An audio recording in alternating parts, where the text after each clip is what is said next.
Imagine a criminal organization that doesn't just bribe politicians, it elects them.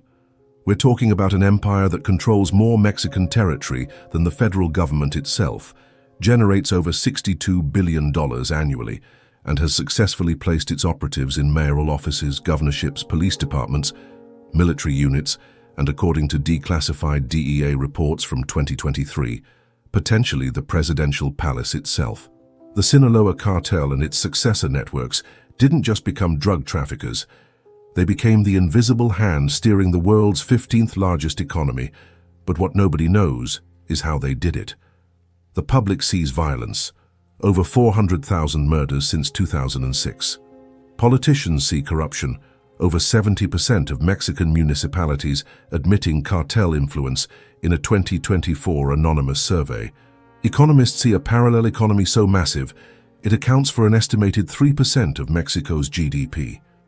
But the real story is about patient, methodical, generational infiltration that makes House of Cards look like a children's fairy tale. This isn't about Pablo Escobar's flashy violence or El Chapo's dramatic escapes.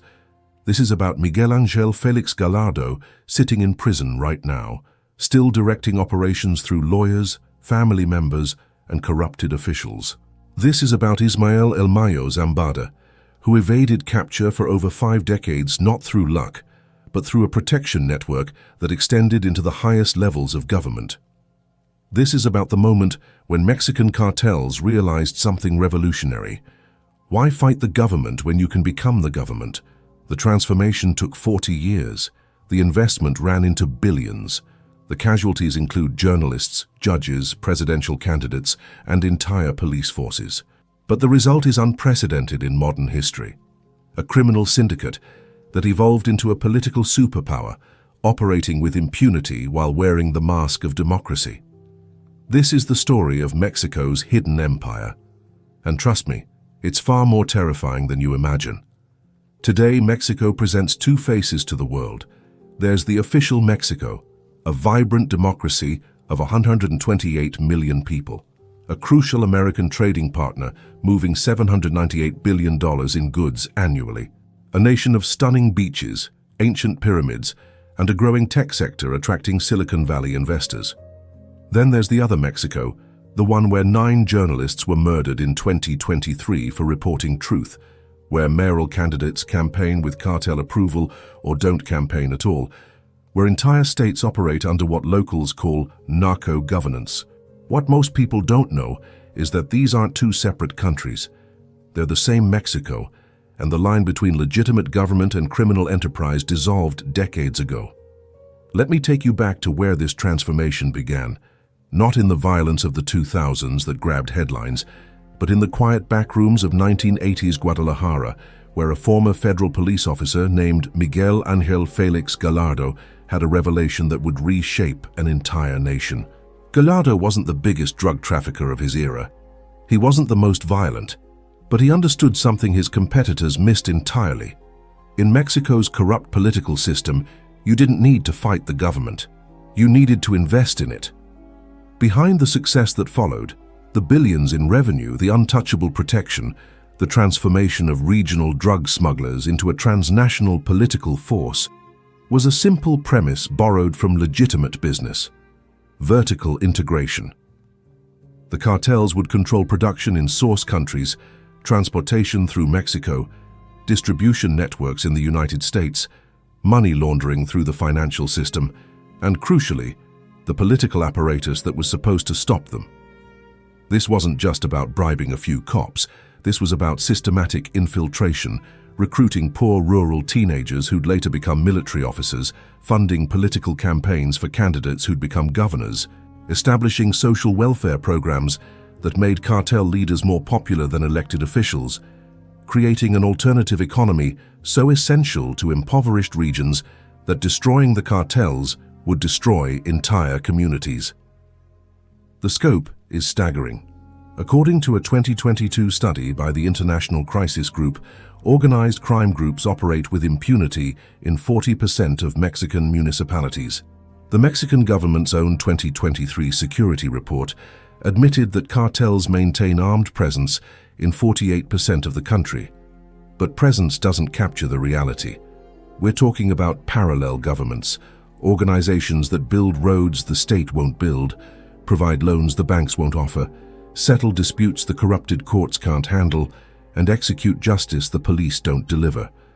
By the time the Mexican government declared its war on drugs in 2006, it wasn't declaring war on criminals outside the system. It was declaring civil war on criminals inside the system, embedded in police forces, elected to municipal councils, operating businesses, attending church, coaching soccer teams, and for all practical purposes, governing. The transformation happened gradually, almost invisibly. In the 1980s, Mexican cartels were middlemen, transporting Colombian cocaine to American markets and taking a cut. By the 1990s, they were partners, demanding 50% of every shipment. By the 2000s, they were bosses, controlling the entire supply chain from Andean coca fields to American street corners. And by the 2010s, they were something unprecedented, a hybrid organization operating simultaneously as criminal enterprise and political institution. The human cost is almost incomprehensible. Over 400,000 people murdered since 2006. Another 100,000 disappeared, vanished without trace, likely dissolved in acid or buried in mass graves that authorities discover regularly in the countryside. Entire professions became death sentences. 155 journalists killed since 2000, making Mexico the deadliest country for press outside active war zones. Over 130 politicians assassinated in the 2024 election cycle alone.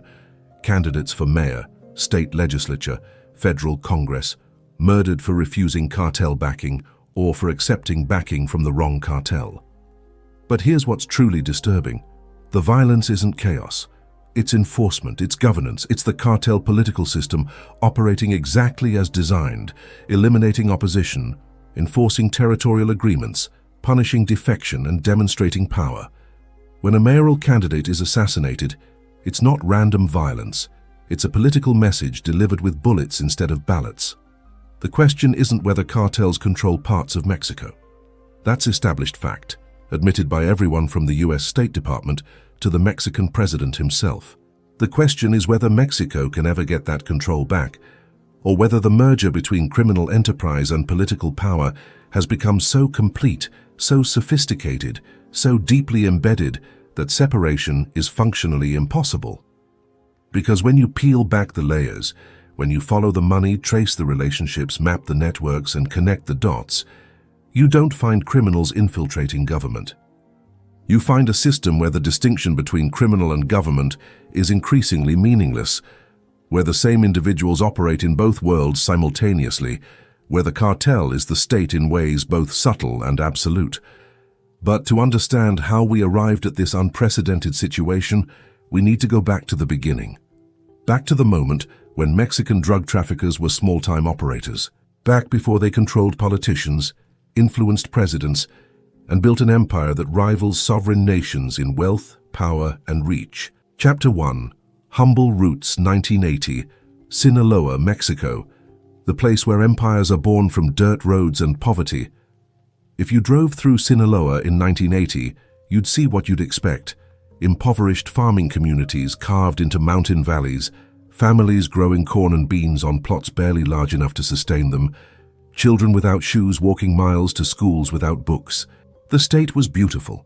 Dramatic Sierra Madre peaks dropping into fertile valleys before reaching the Pacific coast, but beauty doesn't feed families. Sinaloa had been forgotten by Mexico City, ignored by development programs, and left to survive on subsistence agriculture, and increasingly on a different crop entirely: opium poppies and marijuana. The cultivation started small, almost innocent. During World War II, the United States actually encouraged Mexican farmers to grow opium for medical morphine, since Asian supply routes were cut by Japanese expansion. American officials provided seeds, offered agricultural guidance, and paid good prices. The Sierra Madre's remote valleys proved ideal: high altitude, right climate, and crucially, far from prying eyes. When the war ended and American demand officially ended, The farmers didn't stop growing. They'd discovered something more profitable than corn could ever be. By 1980, Sinaloa had 3 generations of farmers who knew how to cultivate, harvest, and process opium and marijuana. What they didn't have was organization, protection, or access to the massive American market just across the border. They were subsistence criminals, growing illegal crops for local traffickers who paid slightly better than selling corn, but not enough to escape poverty. Enter Miguel Ángel Félix Gallardo. Gallardo didn't look like what Americans imagine when they picture a drug lord. No flashy jewelry, no ostentatious displays, no appetite for violence as spectacle. Born in 1946 in rural Sinaloa, Gallardo grew up in the same poverty as his neighbors, watched his father struggle with the same failing crops, felt the same hopelessness that came from working land that couldn't sustain a family. But Gallardo had something different. Ambition combined with intelligence and, crucially, a job as a federal judicial police officer. You see, in 1960s and 70s Mexico, the police weren't what you'd call law enforcement in any meaningful sense. They were revenue collectors. The system worked simply. Police tolerated illegal activities in exchange for regular payments, what they called la mordida, the bite. Small-time marijuana dealers paid local cops, brothel owners paid municipal police, and increasingly, drug traffickers moving product from Sinaloa to the border paid federal officers. Gallardo worked as bodyguard for the Sinaloa governor before joining federal police. The position gave him something invaluable: visibility into how the system actually worked. He watched politicians accept payments from everyone, construction companies wanting contracts, businessmen seeking permits, and yes, traffickers wanting safe passage. He saw federal officials from Mexico City arrive for meetings, accept briefcases full of cash, and return to the capital pretending Sinaloa's drug trade didn't exist. Most importantly, he recognized the inefficiency. Dozens of small trafficking groups operated independently, each paying their own bribes, negotiating their own protection, competing for the same routes. Police played them against each other, demanding higher payments by threatening to help competitors. The system was chaotic, expensive, and vulnerable. Gallardo had a better idea. What if the traffickers organized? What if instead of dozens of small groups competing, one organization controlled everything, negotiated one price with officials, guaranteed that price through reliable payments, and in exchange received total protection? What if drug trafficking operated like Standard Oil, eliminating competition through consolidation and dominating the market through size? In 1980, Gallardo quit the federal police and moved to Guadalajara, Mexico's second-largest city. The choice was strategic. Sinaloa was production territory, remote mountains ideal for growing but far from power centers. The border cities were controlled by existing trafficking families, the Herrera organization in Durango, various groups in Tijuana and Ciudad Juarez.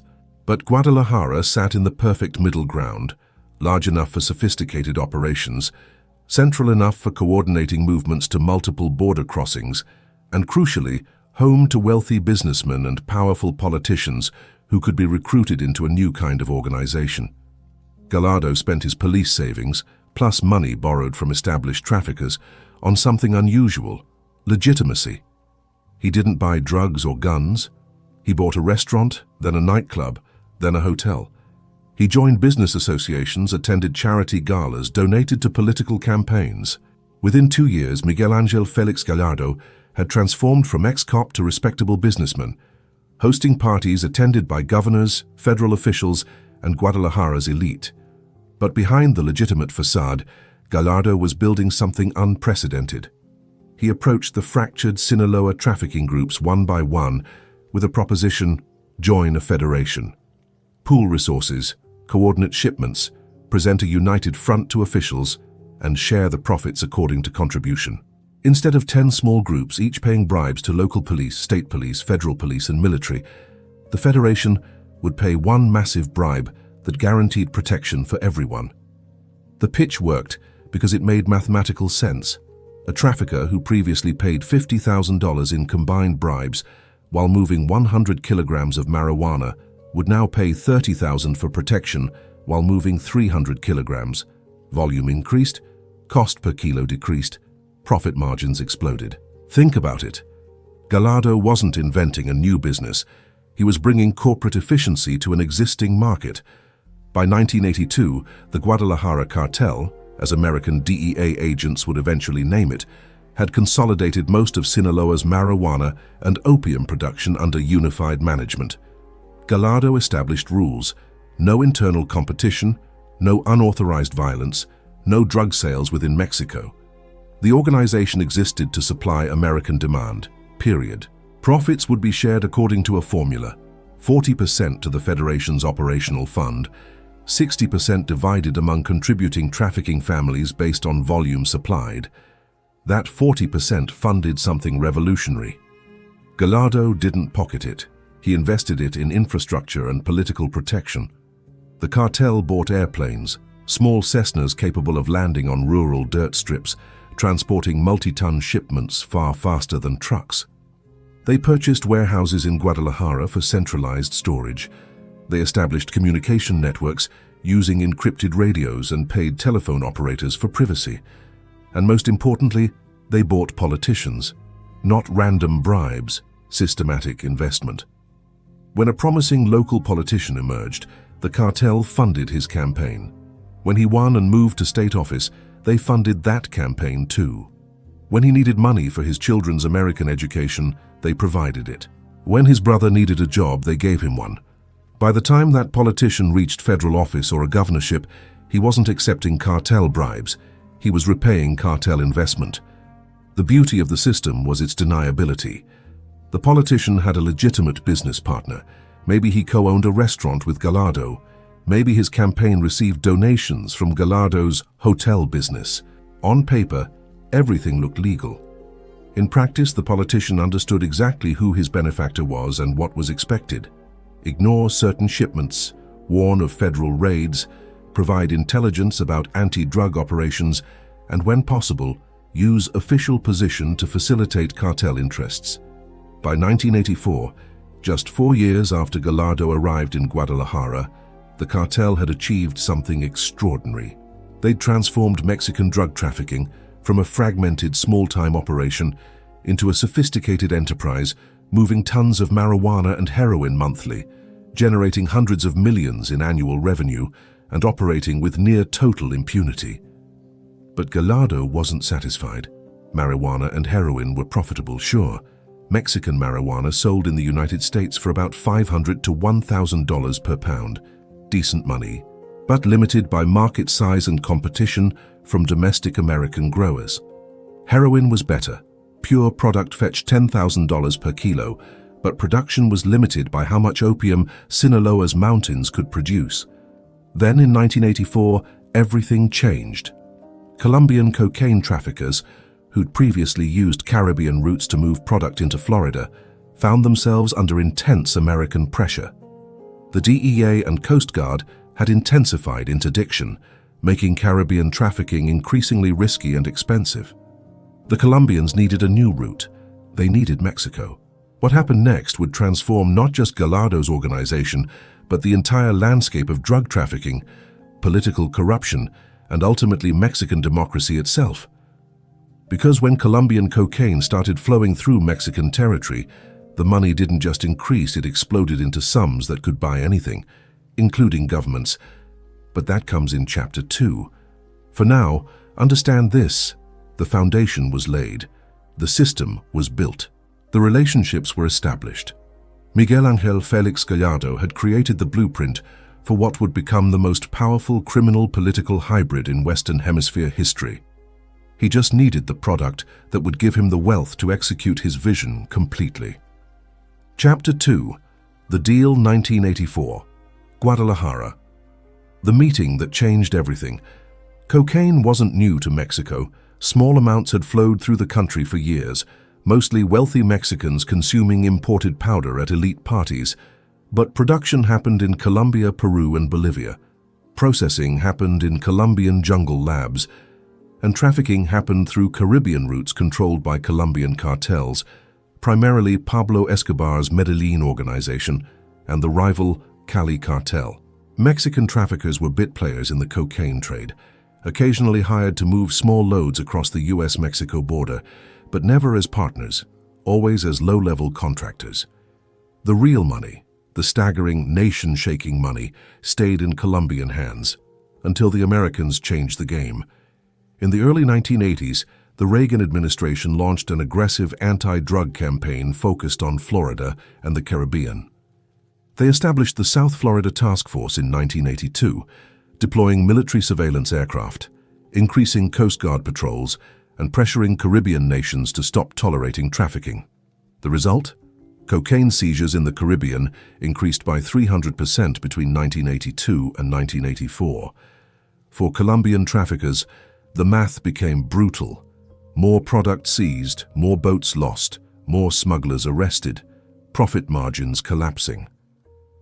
Pablo Escobar and the Medellin cartel needed an alternative. They found it in Mexico. The meeting happened in Guadalajara in late 1984, though accounts differ on exact details since none of the participants were interested in creating records. What's confirmed through later DEA investigations and Mexican intelligence reports is that representatives from the Medellin cartel sat down with Miguel Ángel Félix Gallardo to negotiate a new arrangement. The Colombians' offer was straightforward. They would transport cocaine to Mexico, flying it into remote airstrips or bringing it by boat to Pacific Coast beaches. Gallardo's organization would handle everything after that: storage, transportation through Mexico, smuggling across the US border, and delivery to Colombian distribution networks in American cities. In exchange, the Mexicans would receive payment per kilogram moved. Gallardo's counteroffer was revolutionary. We don't want payment per kilo. We want 50% of the cocaine itself. You see, Gallardo understood something the Colombians hadn't fully considered. Moving cocaine through Mexico wasn't just logistics. It required the entire protection apparatus Gallardo had spent 4 years building. Mexican officials, Mexican police, Mexican military, Mexican intelligence, all bought and paid for by Gallardo's organization. The Colombians couldn't replicate that infrastructure. They didn't understand Mexican politics, didn't have relationships with Mexican officials, couldn't navigate the complex network of bribes and relationships that made safe passage possible. The Colombians needed the Mexicans far more than the Mexicans needed the Colombians. The Medellin cartel initially balked. 50% for transportation? But Gallardo held firm, and economics supported his position. The Caribbean route was dying, costing Escobar millions in lost shipments. Opening a Mexico route, even at 50%, meant doubling supply to the lucrative American market. Half of a dramatically increased flow was worth more than 70% of a shrinking one. The deal was struck. Starting in 1985, Colombian cocaine would flow through Mexican territory on a massive scale, with Gallardo's Guadalajara cartel taking half of every shipment as payment. The numbers transformed overnight. Mexican marijuana trafficking generated maybe $200 million annually for Gallardo's organization. Decent money, but nothing compared to what came next. Cocaine was different. A kilogram of cocaine cost roughly $2,000 to produce in Colombia. That same kilo sold wholesale in the United States for $30,000. Retail, broken down and cut, it could generate over $100,000. By 1985, the Medellin cartel was moving roughly 10 tons of cocaine monthly through Mexico. That's 10,000 kilograms. Gallardo's 50% meant 5,000 kilos per month. At wholesale American prices, that's $150 million per month. His organization went from making $200 million annually to making potentially $1.8 billion annually. Here's what's interesting. That kind of money can't just be spent. It has to be managed, laundered, invested. Gallardo needed financial infrastructure to handle the cash flood. He recruited accountants from legitimate businesses, offering salaries that made refusing impossible.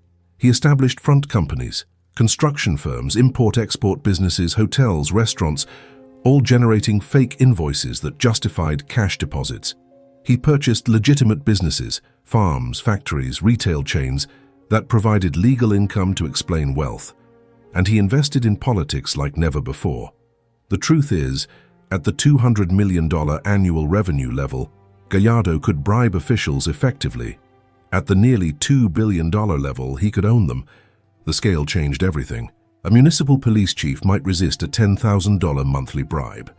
He couldn't resist $100,000 plus a house for his mistress, private school tuition for his children, and a promotion mysteriously facilitated by his new cartel friends who happened to know the state governor. State governors who previously received campaign donations of $100,000 now received $1 million, delivered through elaborate schemes involving multiple front companies and legitimate businesses. Federal officials found themselves with Swiss bank accounts containing deposits they didn't make, but could access any time. Military officers discovered that cooperating with the cartel meant retiring wealthy instead of retiring on a pathetic government pension. Look, the average Mexican police officer in 1985 earned perhaps $300 monthly.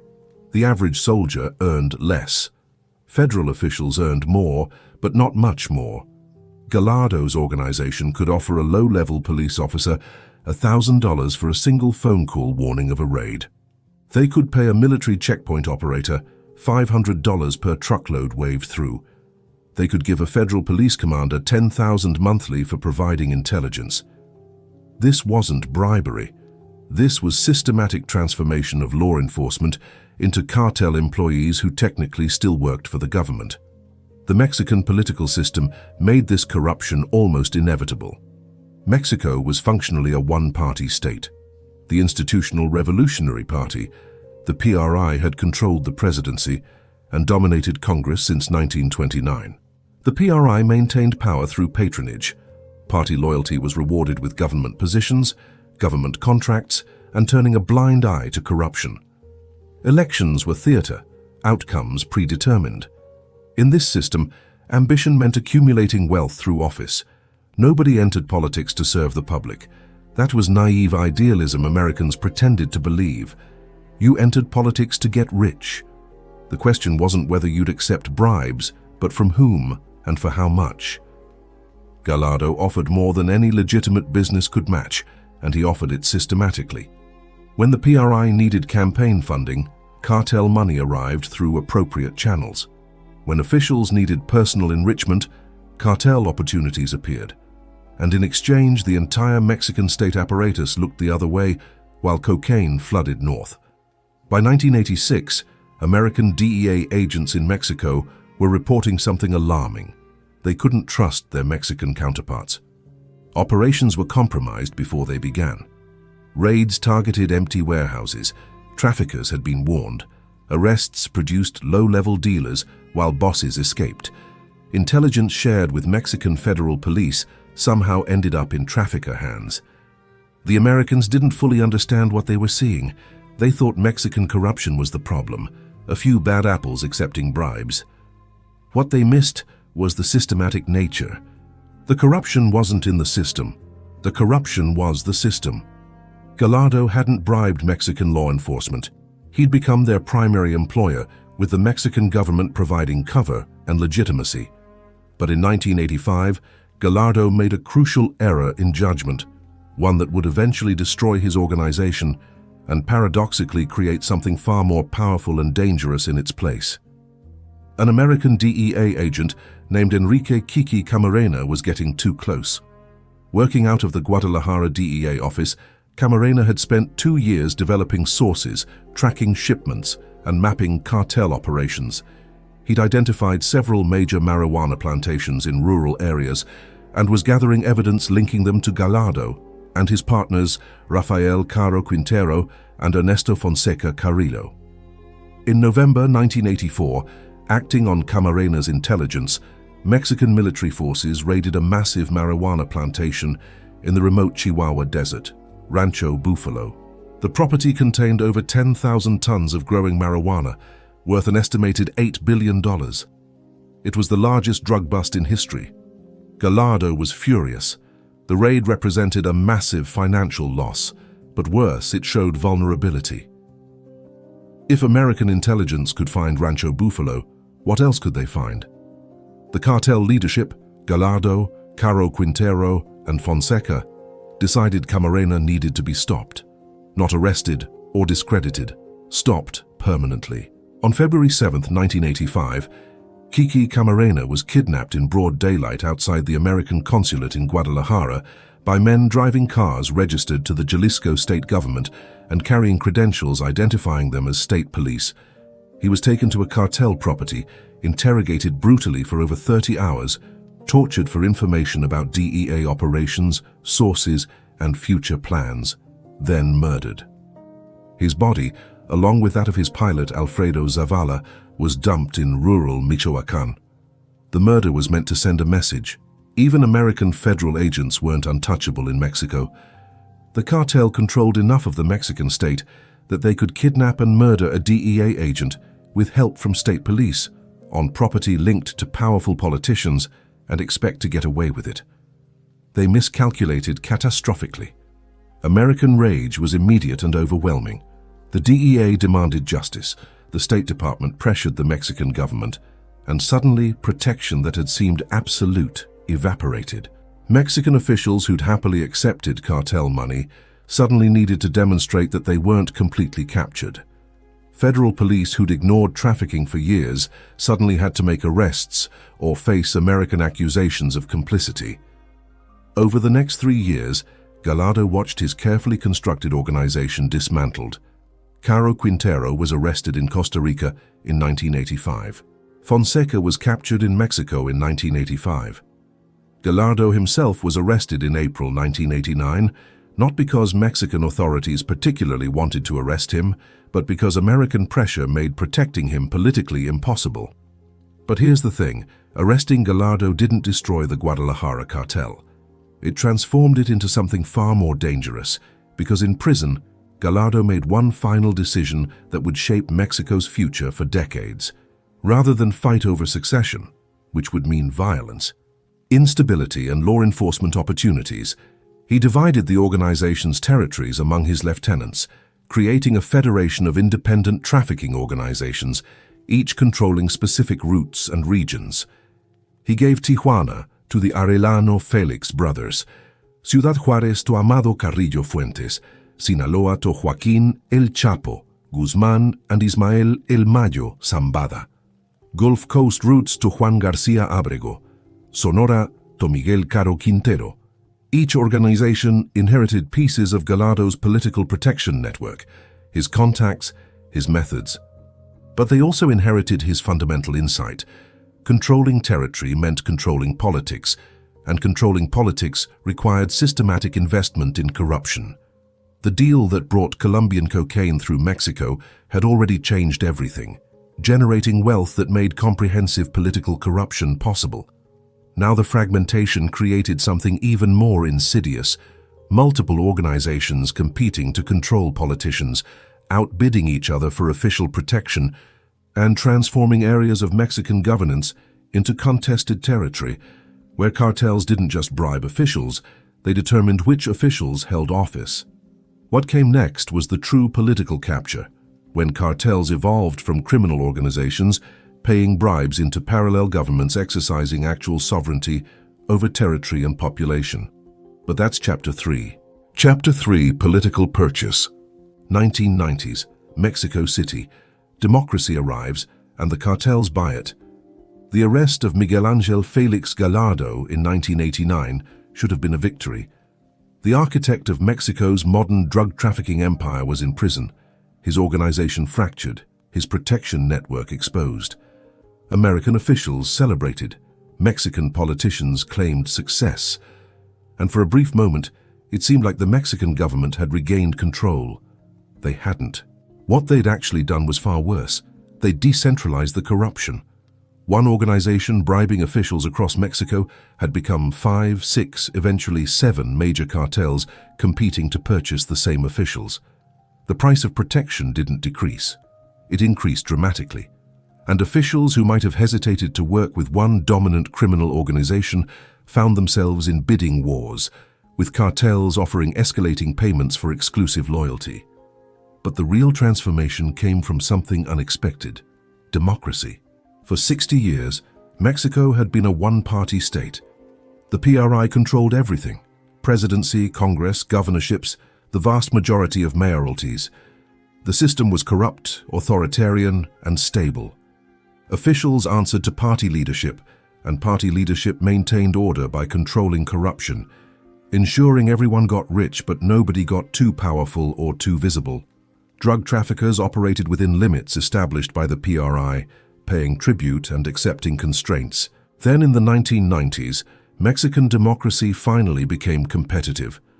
Opposition parties, the Conservative National Action Party, the PAN, and the leftist party of the Democratic Revolution, the PRD, started winning local elections, then state governorships, and finally in 2000 the presidency itself when Vicente Fox of the PAN defeated the PRI candidate, ending 71 years of single-party rule.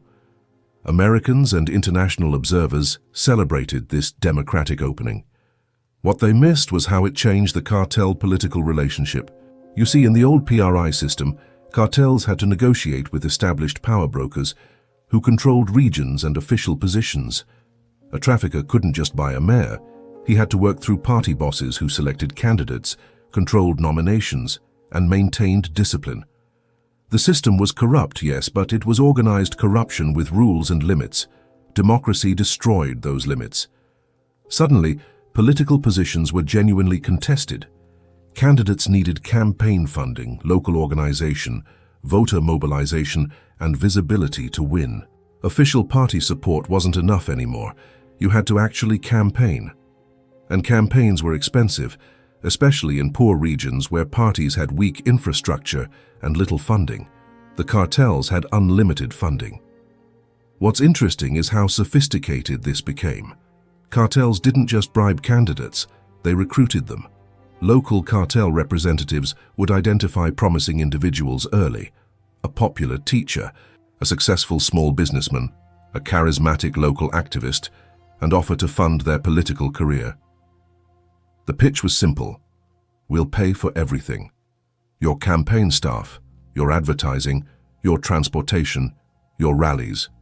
We'll mobilize voters in areas we control. We'll ensure opposition candidates face problems. Maybe negative stories in local media, maybe intimidation, maybe worse. You'll win. And then you'll work with us. For an ambitious individual in a poor Mexican municipality, this was an incredible opportunity. Traditional parties might offer a spot on their ticket and minimal support. The cartel offered guaranteed victory and wealth. The choice wasn't difficult. Take the example of Nuevo Laredo, a crucial border city controlled by the Gulf Cartel. In 1996, the cartel didn't just bribe the mayor, they selected him. They identified a local businessman with family connections, no political experience, but ambition and loyalty. They funded his campaign lavishly.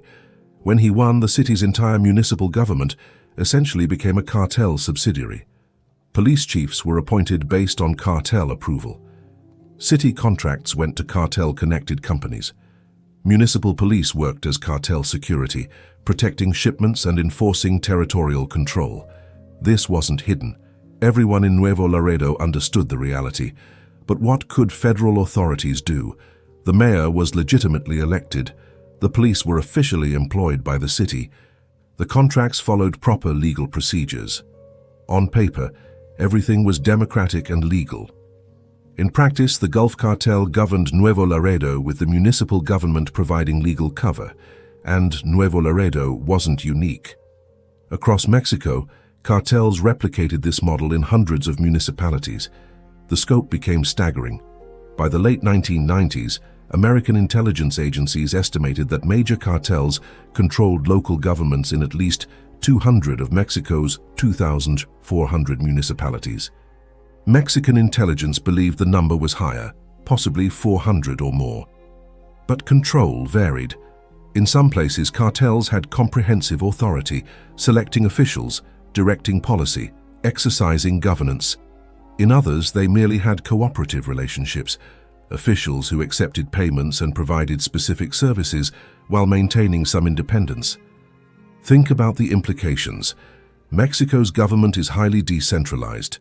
Municipal presidents, the equivalent of mayors, control local police, issue business permits, manage public works, and crucially, have extensive knowledge of everything happening in their territory.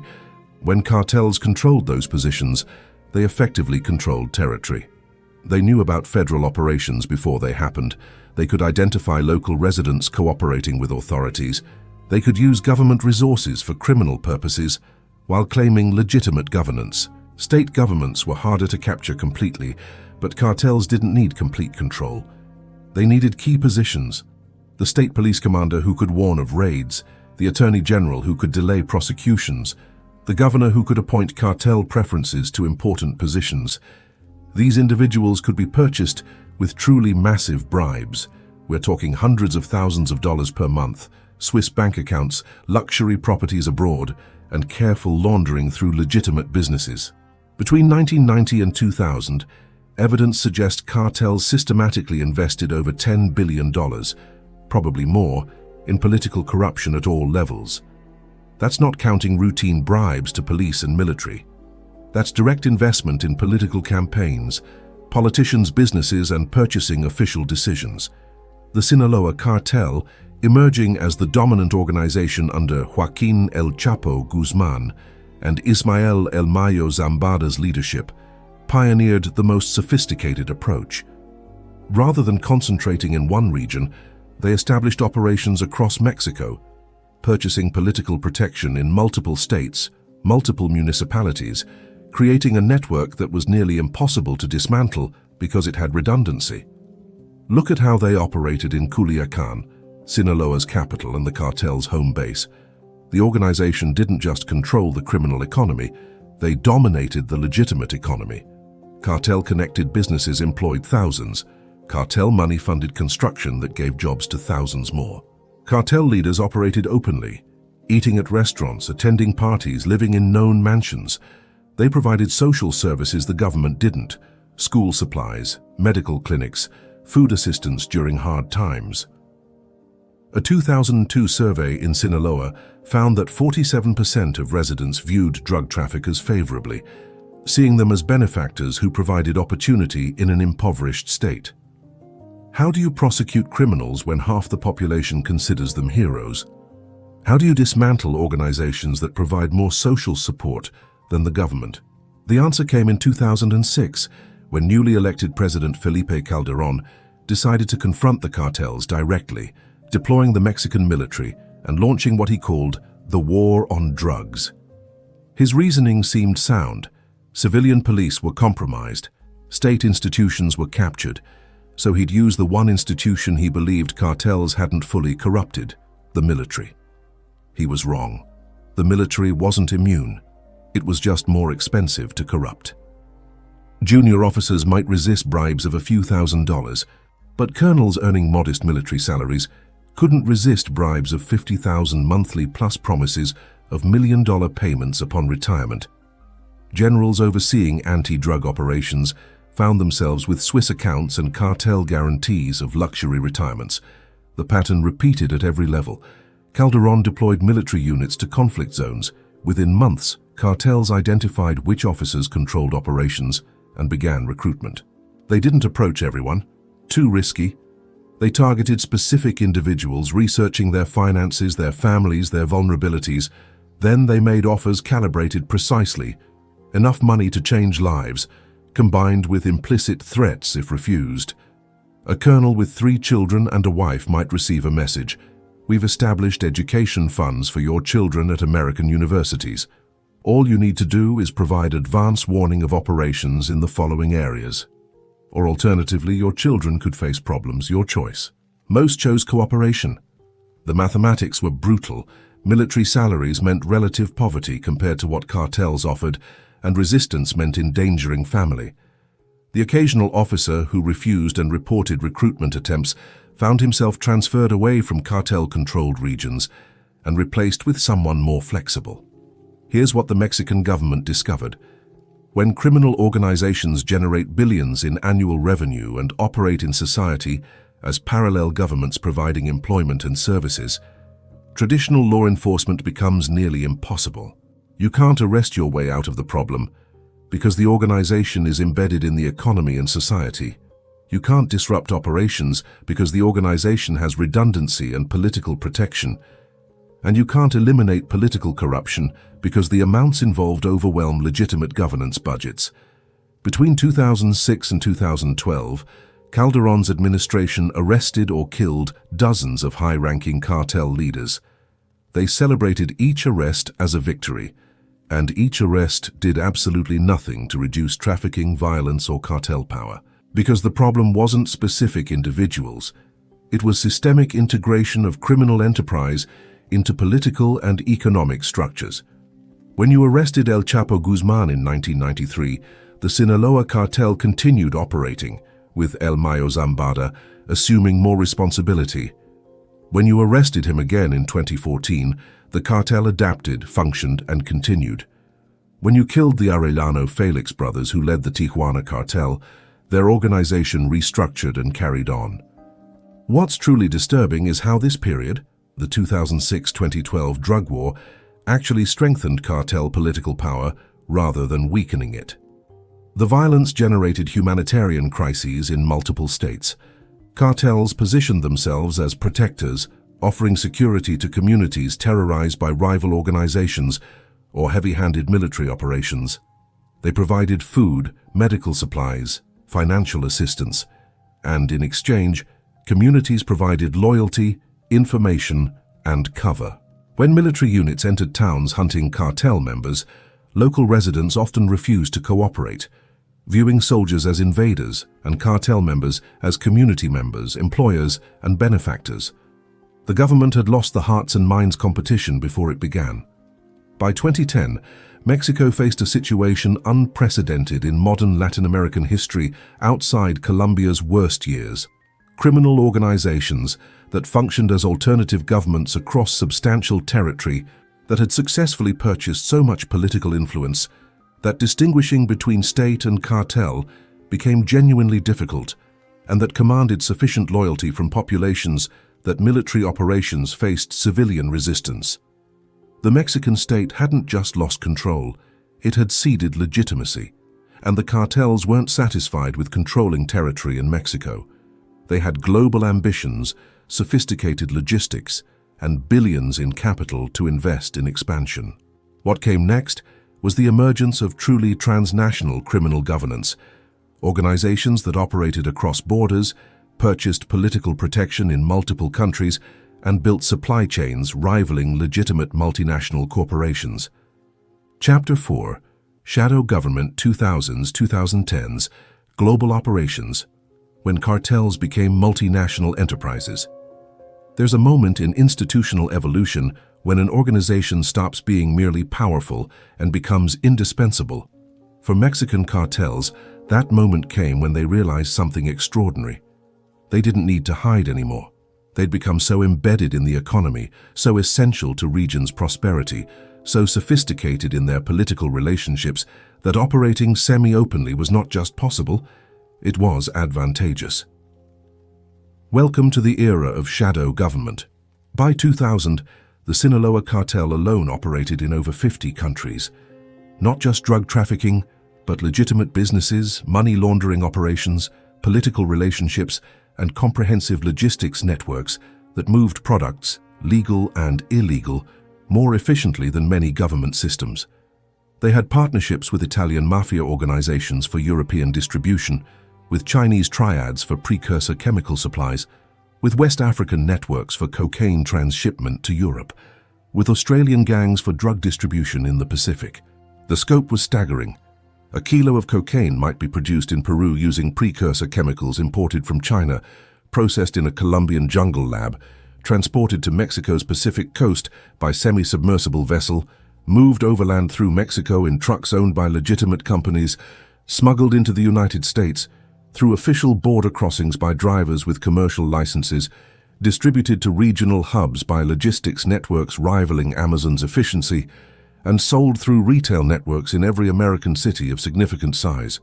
Every step involved corruption, coordination, and political protection, purchased systematically across multiple jurisdictions. Let me show you how sophisticated this became. The Sinaloa Cartel's operations in Chicago illustrate the model. Chicago became one of North America's primary drug distribution hubs, not because of local production, but because of location and cartel logistics. The city sits at the intersection of major interstate highways, has extensive rail connections, hosts one of the world's busiest airports, and provides access to markets throughout the Midwest and East Coast. Starting in the 1990s, Sinaloa operatives established legitimate businesses in Chicago: restaurants, small factories, warehouses, transportation companies. These businesses did real commercial activity, paid taxes, employed workers, and generated paper trails of legitimacy. But they also served cartel purposes: warehouses storing drugs, restaurants laundering money, transportation companies moving product, factories providing employment to cartel members and their families. Within a decade, DEA estimates suggested the Sinaloa Cartel employed over 3,000 people in Chicago, directly or indirectly. Not street dealers, but logistics coordinators, money launderers, accountants, security personnel, and legitimate business employees who knowingly or unknowingly supported operations. The organization distributed drugs generating over $3 billion annually in the Chicago market alone, and they did this while maintaining relationships with Chicago's political establishment. Campaign contributions from cartel-connected businesses flowed to local politicians.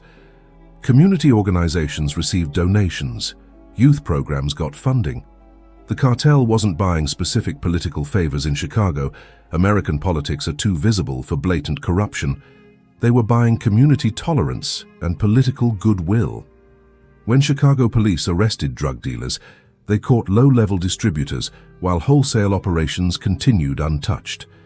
When DEA task forces seized shipments, they intercepted individual loads while the logistics network adapted and compensated. The organization had become too large, too sophisticated, too embedded to dismantle through traditional law enforcement. Now multiply Chicago by every major American city. Los Angeles, New York, Atlanta, Phoenix, Houston, Denver all had similar cartel presence, similar logistics networks, similar sophisticated operations combining legitimate business with criminal enterprise. But the United States was just one market. The real evolution came when Mexican cartels recognized that American demand, while huge, wasn't the only opportunity. European cocaine demand exploded in the 2000s, with consumption increasing over 200% between 2000 and 2010. Europeans paid premium prices. A kilo that sold wholesale for $30,000 in the United States could fetch $50,000 or more in Europe. Mexican cartels wanted that market. The problem was logistics. Moving cocaine from Latin America to Europe traditionally meant either flying it directly, risky and expensive, or shipping it through Caribbean routes controlled by competing organizations. Mexican cartels needed an alternative route. They found it in West Africa. Starting around 2005, Mexican cartels, particularly Sinaloa, established operations in Guinea-Bissau, a tiny West African nation with weak government, extensive coastline, and extreme poverty. Cartel representatives arrived offering something the country desperately needed: money. They purchased properties, established businesses, employed locals, and paid government officials salaries that dwarfed legitimate income. Within 5 years, Guinea-Bissau had effectively become a narco-state. Cocaine from Latin America arrived by plane or boat, was stored in warehouses controlled by cartels but guarded by government security forces, then transshipped to Europe through commercial routes. Multiple investigations documented military officials protecting trafficking operations, government ministers accepting regular payments, and the president's own family involved in logistics. A 2010 United Nations report concluded that the volume of drugs flowing through Guinea-Bissau exceeded the country's entire legitimate GDP. The narco economy wasn't a shadow economy, it was the primary economy. And Guinea-Bissau wasn't alone. Mexican cartels established similar presences in other West African countries: Guinea, Ghana, Liberia, Sierra Leone, creating a transshipment corridor for cocaine destined for European markets. The model replicated their Mexican operations: purchase political protection, invest in local economy, employ local population, operate semi-openly because authorities either support you or can't stop you. The sophistication extended to money laundering, which required its own shadow financial system. Mexican cartels generated billions in cash from drug sales, literally pallets of currency accumulating faster than they could effectively launder. Traditional methods, fake businesses, cash-intensive enterprises, international wire transfers, couldn't handle the volume. Cartels needed financial systems capable of moving billions annually while evading international banking oversight. They built them. The system worked through layers of integration. At the first level, cash collected from American drug sales would be deposited into accounts controlled by money brokers, specialists who charged 15 to 20% to convert drug cash into legitimate financial instruments. These brokers operated money service businesses, check cashing stores, and trade finance companies, all legally registered and regulated. The brokers would use various techniques, structuring deposits below reporting thresholds, using bank accounts of straw purchasers, converting cash to valuable goods like gold or electronics that could be exported. The goal was getting drug money into the banking system without triggering anti-money laundering alerts. At the second level, once money entered the banking system, it would be moved internationally through trade-based laundering. Here's how that worked. A cartel-connected company in Mexico would import goods from a cartel-connected company in the United States, paying inflated prices. The American company, using drug money deposited through brokers, would wire payment to the Mexican company for goods worth a fraction of the stated price. The difference represented laundered drug proceeds now appearing as legitimate business revenue in Mexico. Or the scheme would work in reverse. A Mexican company would export goods to an American company at prices far below market value. The American company would sell those goods for legitimate market prices, generating profit that appeared to be from legal business activity but actually represented laundered drug money.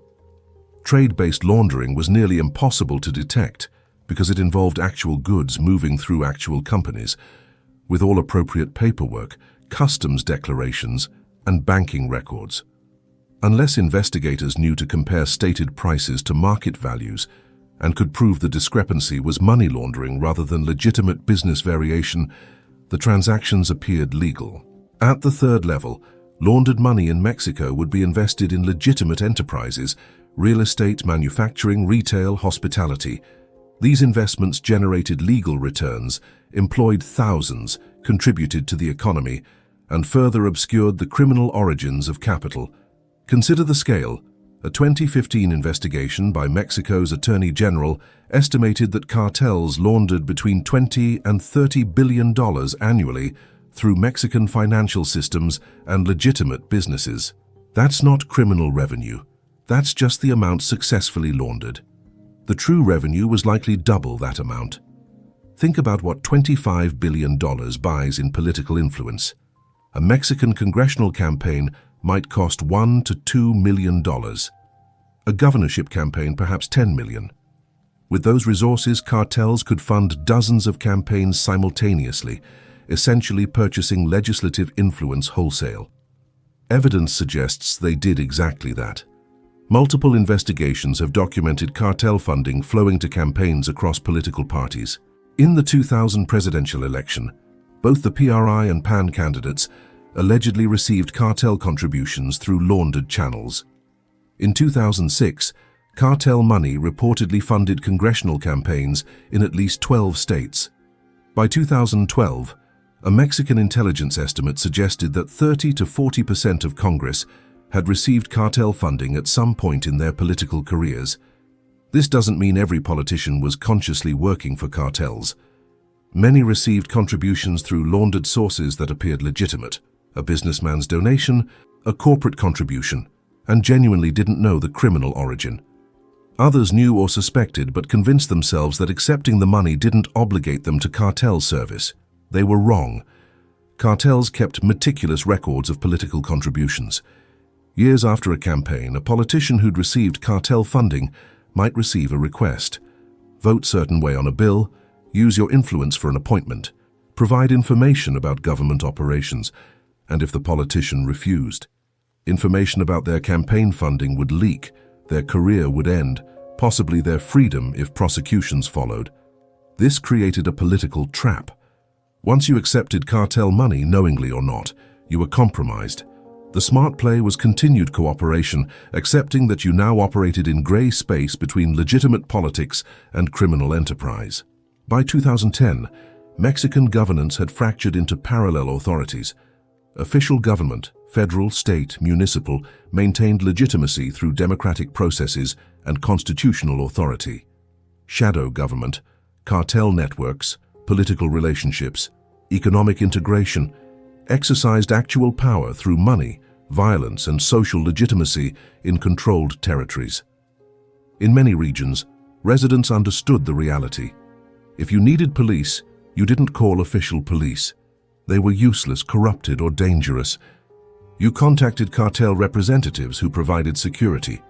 If you needed justice, you didn't trust courts. They were slow, expensive, and corrupted. You went to cartel leadership, who adjudicated disputes quickly and enforced decisions absolutely. If you needed credit, you didn't go to banks that rejected poor applicants. You borrowed from cartel lending operations that charged high interest but asked no questions. The cartel shadow government provided services, maintained order, and extracted compliance through combination of violence and social integration. It was governance, just not official governance, and it extended beyond Mexico's borders. Cartels maintained political relationships in Guatemala, Honduras, El Salvador, Belize, essentially controlling regions of those countries through the same model. Purchase officials invest in economy, provide services, exercise sovereignty. A 2012 State Department assessment concluded that Mexican cartels exercised greater practical authority in parts of Guatemala than the Guatemalan government did. This was unprecedented. Criminal organizations had become transnational quasi-governments, operating across borders, providing governance, and maintaining political relationships that allowed near-total impunity. But the system had vulnerabilities. The 2006-2012 drug war fragmented cartels, creating smaller, more violent organizations less capable of sophisticated political management. New criminal groups emerged that wanted cartel profits without cartel patience. They relied on violence and intimidation rather than careful political cultivation. What came next was a period of total dominance for the organizations that had perfected the model, while Mexico descended into violence from groups fighting over scraps. Chapter 5. Absolute Control. Chapter 5. Absolute Control 2010-2015. Peak Power. When distinguishing between state and cartel became impossible. There's a saying in Sinaloa, El gobierno manda, pero el narco ordena. The government rules, but the drug trafficker commands. By 2010, that saying had become literal truth across much of Mexico. The federal government maintained symbolic authority, collecting taxes, issuing laws, controlling international borders on paper. But cartels exercised practical sovereignty over vast territories, determining who could operate businesses, who would hold political office, where people could safely travel, and ultimately, who lived or died. This was the apex of cartel power, the moment when shadow government became indistinguishable from actual government. Let me show you what absolute control looked like. In 2010, Tamaulipas State, which borders Texas, was effectively governed by two rival cartels, the Gulf Cartel and Los Zetas, a paramilitary organization formed by former Mexican Special Forces soldiers who'd been recruited by the Gulf Cartel and then split off as an independent force. These weren't traditional criminal organizations hiding from authorities. They were open military powers controlling territory through superior firepower and comprehensive corruption. Los Zetas operated with organization that rivaled the Mexican military. They had sophisticated communications networks, encrypted radio systems, intelligence divisions that monitored police and military operations, and training facilities where new recruits underwent paramilitary instruction. They maintained arsenals that included assault rifles, grenade launchers, anti-aircraft weapons, and in several cases, armored vehicles built in clandestine workshops. But weapons weren't their real power. Political capture was. Investigation after investigation revealed the depth of institutional corruption in Tamaulipas. Municipal police forces didn't just tolerate Zetas' presence. They served as operational arms, conducting kidnappings, providing security for drug shipments, and fighting rival cartels under cartel command while wearing government uniforms. State police operated under similar arrangements. Federal police units deployed to Tamaulipas were either corrupted within months or withdrawn after suffering casualties in confrontations with cartels, who had better intelligence and often better weapons. Political office in Tamaulipas required cartel approval. Multiple accounts from defectors and investigations documented how the selection process worked. Cartels would identify preferred candidates for municipal president, state legislature, or other positions. Those candidates would receive funding and organizational support. Opposition candidates would receive warnings, then threats, then violence. The message was clear: withdraw or die. In the 2010 municipal elections, at least 4 mayoral candidates in Tamaulipas were assassinated. Dozens more withdrew under pressure. The ones who won understood the reality. They governed with cartel permission and at cartel direction. One particularly revealing case was Santiago Sandoval, who served as mayor of a small Tamaulipas municipality from 2008 to 2010. After leaving office and fleeing to the United States, Sandoval gave testimony describing his tenure. He'd been approached by cartel representatives before the election and offered a deal. They'd fund his campaign and guarantee victory in exchange for cooperation. Sandoval accepted, won, and then discovered what cooperation meant. Cartel operatives attended his meetings with municipal officials, giving orders that Sandoval was expected to implement. They directed municipal police operations, determined which businesses could operate, and used municipal resources for cartel purposes. When Sandoval attempted minor resistance, refusing a particularly outrageous demand, he received photographs of his children at school with a note, "Beautiful kids. It would be terrible if something happened to them." Sandoval completed his term doing whatever cartels demanded, then fled Mexico the day after leaving office. His story was common. Across cartel-controlled territories, municipal officials operated as administrators of criminal governance, implementing cartel decisions while maintaining the appearance of legitimate authority. But municipal control was just foundation. The true demonstration of absolute power came at the state level. In Michoacán, a western state, the Knights Templar cartel achieved something extraordinary. They essentially were the state for several years. The organization controlled not just criminal activity, but the entire regional economy. They collected taxes, protection payments from every business, fees for commercial transportation, percentages of agricultural production. They regulated industries, determining who could harvest timber, mine minerals, grow avocados and limes, transport goods. They administered justice, adjudicating business disputes, family conflicts, property disagreements, and enforcing decisions through violence when necessary. The Knights Templar published a code of conduct, an actual written document distributed in controlled territories that established organizational values, prohibited certain behaviors like rape and kidnapping of locals, and promised protection to communities that accepted cartel authority. The document read like governmental policy, with sections on ethics, community service, and organizational structure. And here's what's interesting. Many Michoacán residents preferred cartel governance to official government. The state government was distant, bureaucratic, and corrupt, taking bribes but providing nothing. The cartel government was present, responsive, and while also taking money, at least maintained order and provided protection from rival organizations.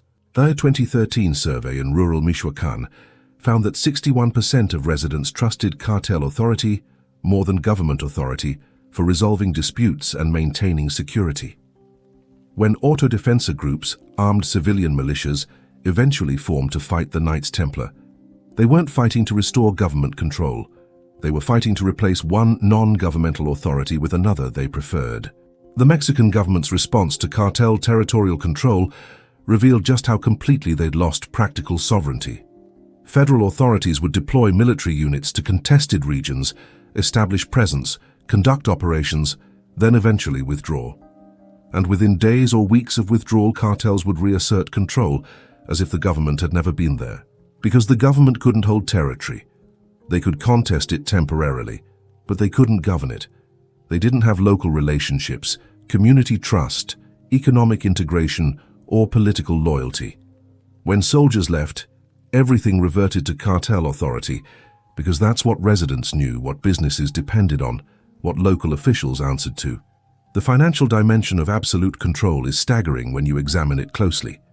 By 2012, the Sinaloa Cartel, the dominant organization, generated estimated annual revenue of between $6 and $8 billion from drug trafficking alone. Additional income from money laundering services, protection rackets, and other criminal activity probably added another $2 to $3 billion. We're talking about organizational revenue approaching $10 billion annually. Compare that to resources available for fighting them. Mexico's Attorney General budget in 2012 was roughly $1.5 billion. The entire federal police budget was under $2 billion. The cartels had more money than the government institutions supposedly fighting them, allowing them to pay better, recruit more aggressively, acquire superior technology, and purchase better intelligence. You can't win a war when your enemy has better funding, better recruitment, and a comprehensive political protection network that warns of every operation before it happens. But Sinaloa's real genius wasn't just revenue, it was how they used that revenue for political positioning. Under the continued leadership of Ismael El Mayo Zambada, who'd avoided arrest for over 40 years, the organization operated with strategic sophistication that resembled a political party more than a criminal enterprise. They studied Mexican politics intensely, tracking every significant politician's career trajectory, relationships, vulnerabilities, and ambitions. When a promising young politician emerged in a critical region, Sinaloa would invest early, funding campaigns, providing business opportunities, creating financial dependencies. By the time that politician reached significant office, the relationship was established, the obligations clear, the dependency absolute. And Sinaloa didn't just corrupt individual politicians, they bought political factions. Evidence suggests they provided funding to different candidates in the same party, essentially owning multiple political horses in every race. Whoever won, Sinaloa had investment and leverage. A 2014 investigation by Mexican journalists documented meetings between Sinaloa representatives and political operatives from all three major parties, PRI, PAN, and PRD, during the 2012 presidential campaign. The organization allegedly contributed to multiple campaigns simultaneously, ensuring that regardless of electoral outcome, they'd have access and influence. When Enrique Peña Nieto of the PRI won the presidency in 2012, his administration initially promised a new approach to cartel violence, less confrontation, more institution building. The violence did initially decrease, but critics suggested the decrease came not from effective security policy, but from the Peña Nieto government essentially reaching accommodation with major cartels, particularly Sinaloa. The evidence is circumstantial but compelling. During Peña Nieto's term, arrests of Sinaloa leadership declined markedly compared to the previous administration. Major Sinaloa operations continued relatively unmolested. Meanwhile, competing cartels, particularly Los Zetas and their remnants, faced sustained government pressure. The pattern suggested selective enforcement. The government confronted cartels that refused accommodation while tolerating organizations that maintained lower violence and established political relationships. Official Mexican policy denied any negotiation with cartels, but multiple sources, including defectors and intercepted communications, suggested otherwise. The Mexican state hadn't defeated cartels. It had made peace with some while fighting others. But even at their moment of absolute control, cartels faced an emerging threat they'd created themselves, violence spinning beyond anyone's ability to control. The fragmentation caused by arrests and leadership decapitations had spawned dozens of smaller criminal groups. Many were formed by former cartel members or affiliated organizations that decided to become independent.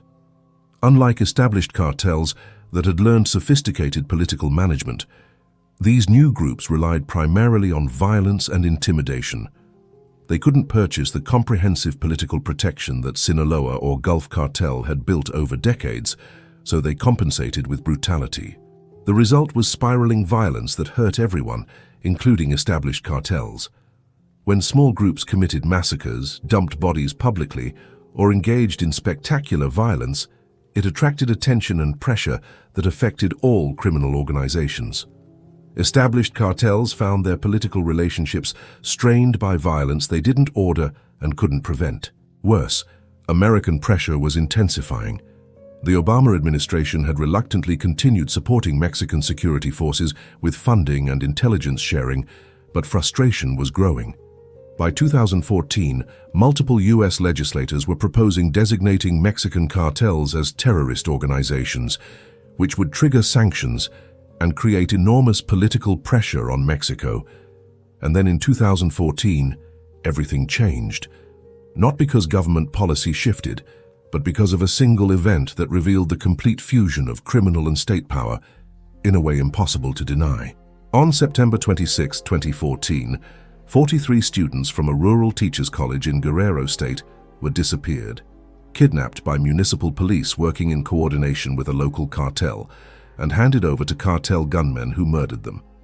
The case became known as Ayotzinapa, after the town where the teachers' college was located. The Ayotzinapa case detonated Mexican politics. Evidence showed not just police involvement, but coordination with local mayor, state police, military intelligence, and federal authorities who'd monitored the situation in real time, but did nothing. The lines between government and cartel had become so blurred that distinguishing between police operation and cartel operation was impossible. They were the same operation.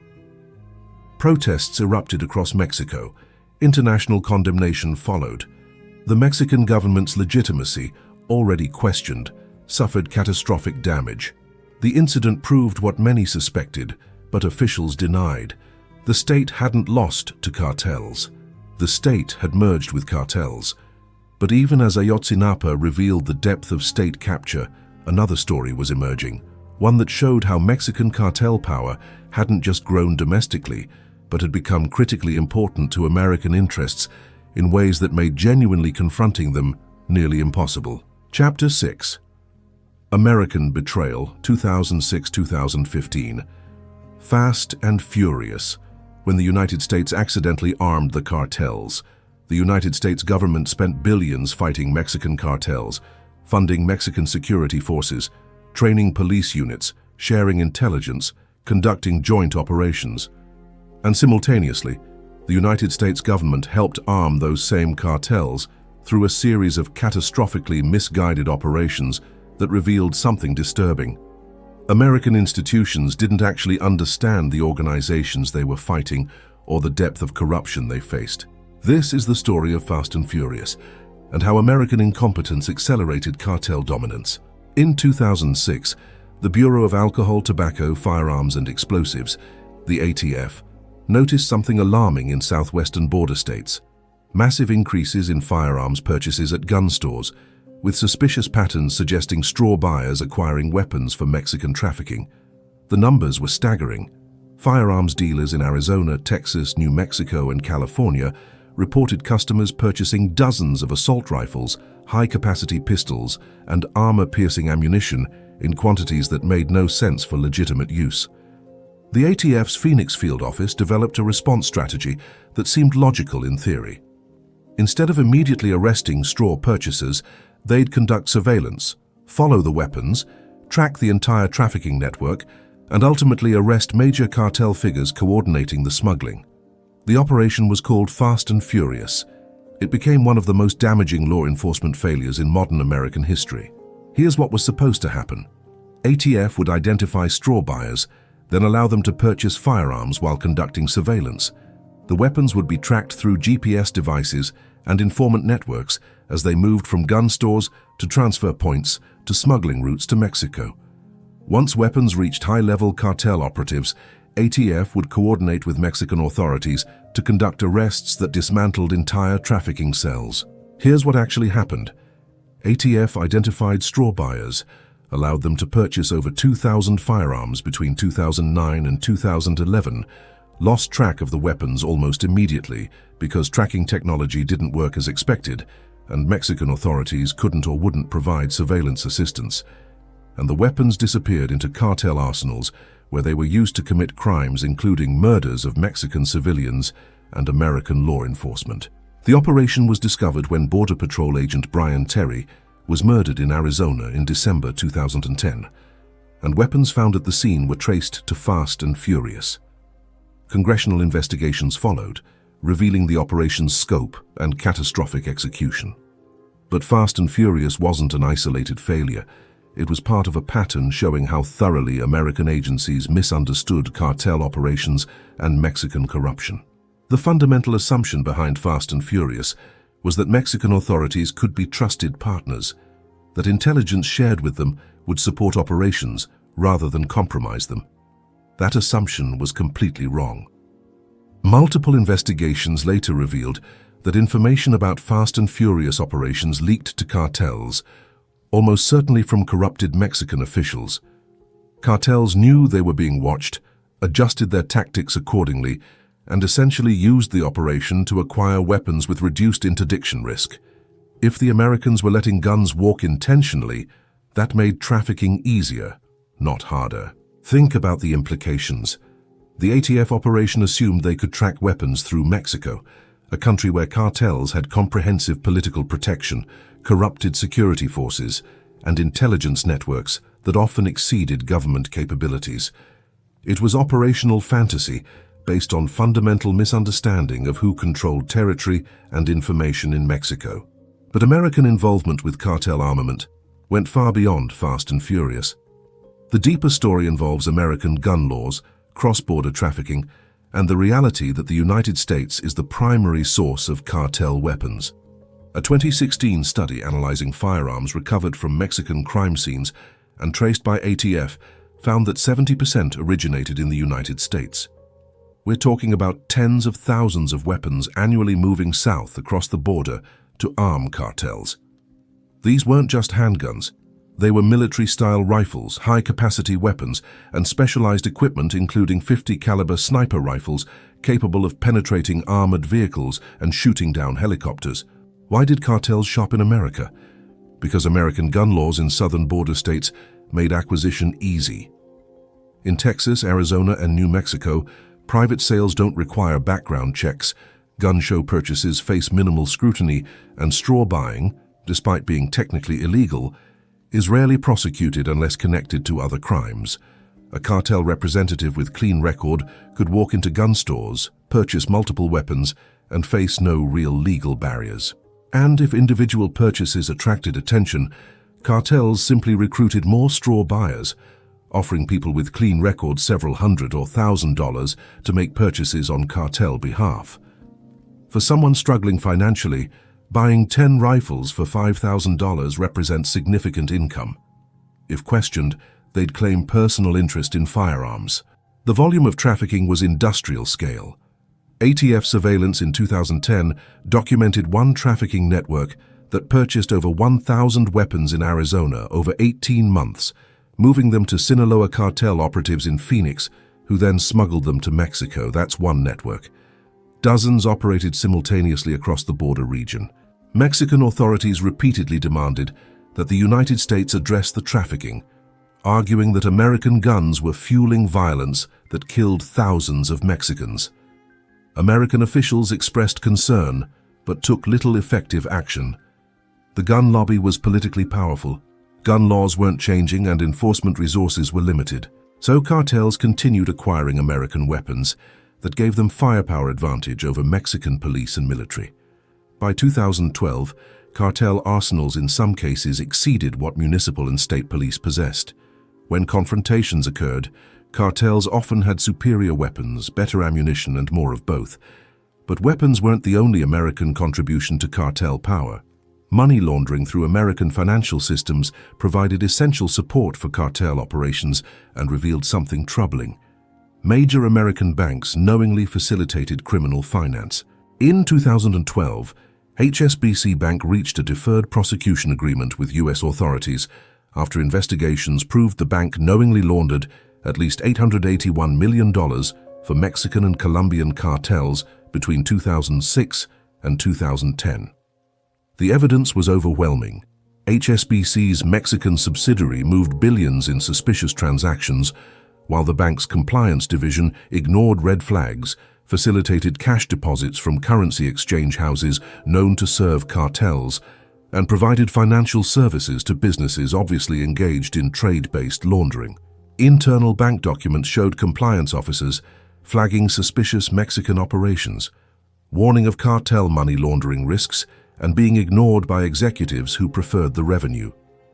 HSBC Mexico moved over $7 billion for currency exchange houses during the investigation period, a volume that exceeded reasonable commercial justification and clearly indicated criminal finance. The penalty?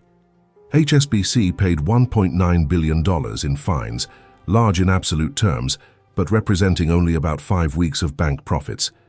No executives faced criminal charges. The bank signed a deferred prosecution agreement, promised reforms, and continued operations. What's interesting is the reasoning behind the decision not to prosecute criminally. Prosecutors worried that criminal charges against a bank as large and systemically important as HSBC could destabilize financial markets. The bank was too big to jail. The message to other financial institutions was clear. Cartel money laundering carries minimal risk. Pay fines if caught, but no one goes to prison, and the profit from laundering far exceeds potential penalties. And HSBC wasn't unique. Wachovia Bank, later acquired by Wells Fargo, admitted laundering $378.4 billion for Mexican cartels between 2004 and 2007. Let me repeat that number. $378 billion, not million, billion. The scale is almost incomprehensible. Wachovia moved more money for cartels than many countries' annual GDP. Again, no criminal prosecution. Wachovia paid a civil penalty of $50 million for laundering $378.4 billion. That's 0.00113% of the laundered amount, essentially a rounding error. The pattern revealed something disturbing about American enforcement priorities. When it came to cartels, the United States would aggressively prosecute small-scale street dealers, conduct dramatic raids on stash houses, arrest border smugglers, but showed remarkable leniency to major financial institutions that provided essential money laundering services, enabling cartel operations. You see, prosecuting a bank is politically complicated. Banks have lawyers, political connections, economic importance. Going after them generates pushback from financial industry, concerns about economic impact, and questions about prosecutorial overreach. Going after street dealers and smugglers is politically safe. Nobody defends drug traffickers. So the actual money flowing through the system, the essential financial infrastructure supporting cartels, faced minimal disruption while the United States spent billions fighting the visible supply chain. Cartels understood this perfectly. They invested in sophisticated money laundering precisely because it was the safest part of their operation.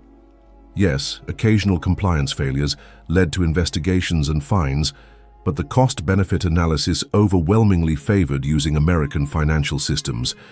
But beyond guns and money laundering, there was another dimension of American involvement with cartels, one that remains murky and controversial, but is suggested by enough evidence to warrant examination: intelligence relationships. Multiple allegations and some evidence suggest that American intelligence agencies, particularly the CIA, maintained working relationships with certain Mexican cartel figures during periods when intelligence cooperation served American interests. The most documented case involves the Sinaloa Cartel during the mid-2000s.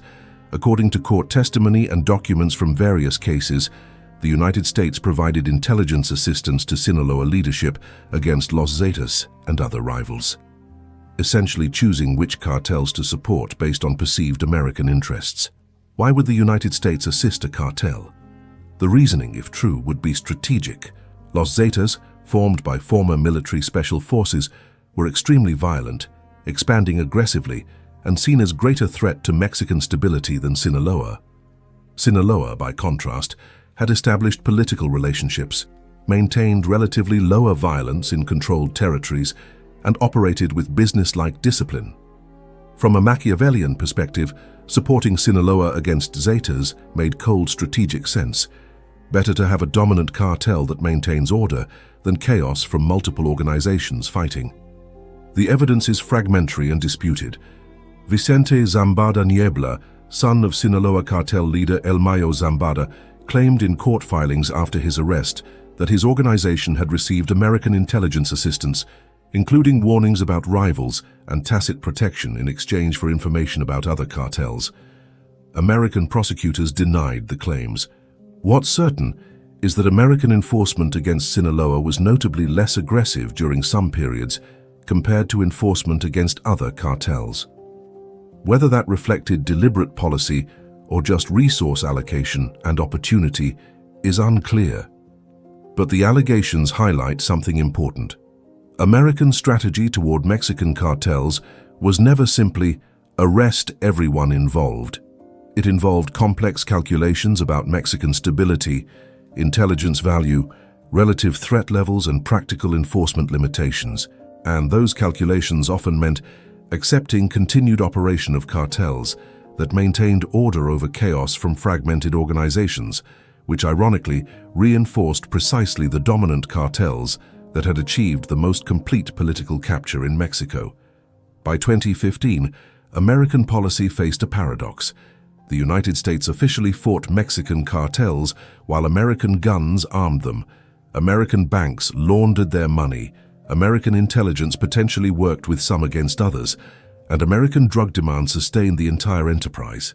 This wasn't deliberate strategy so much as institutional incoherence.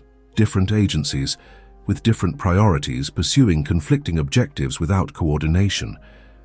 But the result was American policy that ultimately strengthened rather than weakened cartel power. And then in 2016, the drug war entered a new phase, not because of policy changes, but because of Mexican government decisions that transformed confrontation into something far more violent and comprehensive than anyone had seen before. Chapter 7. War Unleashed. 2015-2019. Total violence. When the state fought back and chaos consumed Mexico. December 1st, 2018. Andrés Manuel López Obrador, known universally as AMLO, took office as Mexico's president after a landslide electoral victory built on one central promise: end the violence. His campaign had hammered the same message repeatedly. The drug war had failed catastrophically, killing over 200,000 people since 2006, without meaningfully reducing trafficking or cartel power. AMLO promised a different approach: less confrontation, more social programs, addressing root causes of crime through economic development. Abrazos, no balazos, he said. Hugs, not bullets. The slogan was appealing to a Mexican population exhausted by violence, but it revealed profound misunderstanding of what cartels had become and why the violence existed. Because by 2018, cartel violence wasn't primarily about fighting government. It was cartels fighting each other for territory and succession, smaller criminal groups fighting everyone, and a fragmented criminal landscape where dozens of organizations battled for dominance. The war was already unleashed. AMLO's policies didn't start it. They just removed the last remaining constraint. To understand what happened, you need to understand the fragmentation process. Remember Miguel Félix Gallardo's 1989 decision to divide trafficking territories among his lieutenants? That created several major cartels: Sinaloa, Tijuana, Juarez, Gulf, each controlling specific regions and routes. For years, this system functioned relatively stably. Organizations competed, sure, but they also maintained territorial agreements, avoided unnecessary violence, and operated with strategic calculation. Then the arrests began. Between 2006 and 2014, Mexican and American authorities captured or killed dozens of top-level cartel leaders. Ociel Cárdenas Guillén of the Gulf Cartel, arrested in 2003. Arturo Beltrán Leiva, killed by Marines in 2009. Nazario Moreno of La Familia Michoacana, killed in 2010. Heriberto Lascano, leader of Los Zetas, killed by Marines in 2012. Miguel Treviño Morales, next Zetas leader, arrested in 2013. And most dramatically, Joaquín El Chapo Guzmán, captured in 2014, escaped from prison in 2015, and recaptured in 2016. Each arrest or death created succession crises. Cartels would fracture as lieutenants fought for leadership, or splinter groups would declare independence and form their own organizations. By 2015, what had been 6 or 7 major cartels had fragmented into over 30 significant criminal groups, each claiming territory and fighting for control. The Sinaloa Cartel split after El Chapo's final arrest, with different factions following different leaders. Los Zetas split into multiple organizations, including Northeast Cartel and remnant Zetas groups. The Beltran Leyva organization fragmented into at least 5 different criminal groups. Jalisco New Generation Cartel, CJNG, emerged from the Sinaloa fragmentation and by 2015 had become arguably the most powerful organization, expanding aggressively across Mexico through violence and strategic targeting of rivals. This fragmentation was catastrophic because smaller organizations lacked the political sophistication and comprehensive corruption networks of predecessors. They couldn't purchase protection at federal level because they didn't have enough revenue. They couldn't maintain stable relationships with officials because they didn't have reputations for reliability. And they couldn't avoid violence because they were fighting constantly for survival and expansion. The result was violence spiraling beyond anyone's ability to control. Look at the numbers. 2015 saw 17,000 murders in Mexico. 2016 saw 20,000. 2017 saw 25,000. 2018, AMLO's election year, saw 33,000 murders. 2019, his first full year in office with his non-confrontational policy, saw 34,588 murders. 2020 saw 34,554. Mexico had become one of the world's most violent countries despite not being in a conventional war. The homicide rate exceeded many active conflict zones. Entire regions became too dangerous for government presence, media coverage, or economic activity. The violence manifested in ways that terrorized populations and paralyzed governance. Mass kidnappings became common. Cartels would stop buses, identify passengers they wanted, and disappear dozens of people at once. Mass graves were discovered regularly in remote areas, burial sites containing dozens or hundreds of bodies. Public displays of violence reached horrifying extremes, bodies dismembered and dumped in city centers with messages attached, heads left in coolers outside government buildings, bodies hung from highway overpasses. This violence served multiple purposes. It warned rivals, terrorized populations into compliance, punished defection, and demonstrated power. In cartel logic, extreme violence was communication, message sending through brutality. But the violence also revealed something. Cartels were losing the discipline and strategic calculation that had characterized earlier organizations. When Miguel Ángel Félix Gallardo ran the Guadalajara cartel, violence was calculated and controlled, used when necessary, avoided when counterproductive. When Sinaloa Cartel operated at its peak under El Mayo Zambada's influence, violence was minimized in controlled territory because stability was good for business. The fragmented organizations of 2015-2020 didn't have that sophistication. They relied on violence because they lacked the political relationships and economic integration that provided alternative power. They were fighting for survival, not managing mature criminal empires. And AMLO's response made everything worse. His administration reduced aggressive military operations against cartels, arguing that confrontation caused violence. The logic seemed sound. If government operations provoked cartel violence, reducing operations should reduce violence. But this misunderstood the violence's source. Cartels weren't primarily fighting government by 2018. They were fighting each other. Reducing government pressure didn't stop cartel vs. cartel violence. It just removed one constraint on cartel behavior. What's interesting is how cartels interpreted the policy shift. They saw reduced enforcement as permission to expand, and several organizations, particularly CJNG, used the opportunity to aggressively attack rivals and seize territory. CJNG exemplifies the new cartel model. Founded around 2010 from Sinaloa remnants, by 2020 they operated in 32 of Mexico's 32 states, unprecedented territorial presence. They achieved this through extreme violence, attacking not just rivals but government forces that interfered.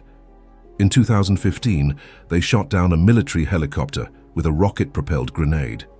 In 2019, they battled security forces in Culiacan, Sinaloa, forcing the government to release El Chapo's son after his arrest because cartel violence threatened to overwhelm the city. In 2020, they attacked Mexico City's chief of police with over 400 rounds fired in a crowded neighborhood. This was different from traditional cartel behavior. Historical cartels avoided direct confrontation with government forces because it was bad business. It attracted attention and pressure. CJNG didn't care. They calculated that Mexican security forces couldn't sustain heavy casualties, that political pressure would force restraint, and that demonstrating overwhelming violence would intimidate both rivals and government. They were right. The June 2020 confrontation in Culiacan proved the calculation correct. When security forces arrested Ovidio Guzman Lopez, El Chapo's son and rising Sinaloa Cartel figure, the response was overwhelming cartel violence. Hundreds of gunmen flooded Culiacan's streets, attacking military convoys, burning vehicles, blocking roads, and threatening massive civilian casualties. Facing the prospect of pitched urban warfare with civilian casualties potentially reaching hundreds, President AMLO ordered security forces to release Ovidio Guzman and withdraw.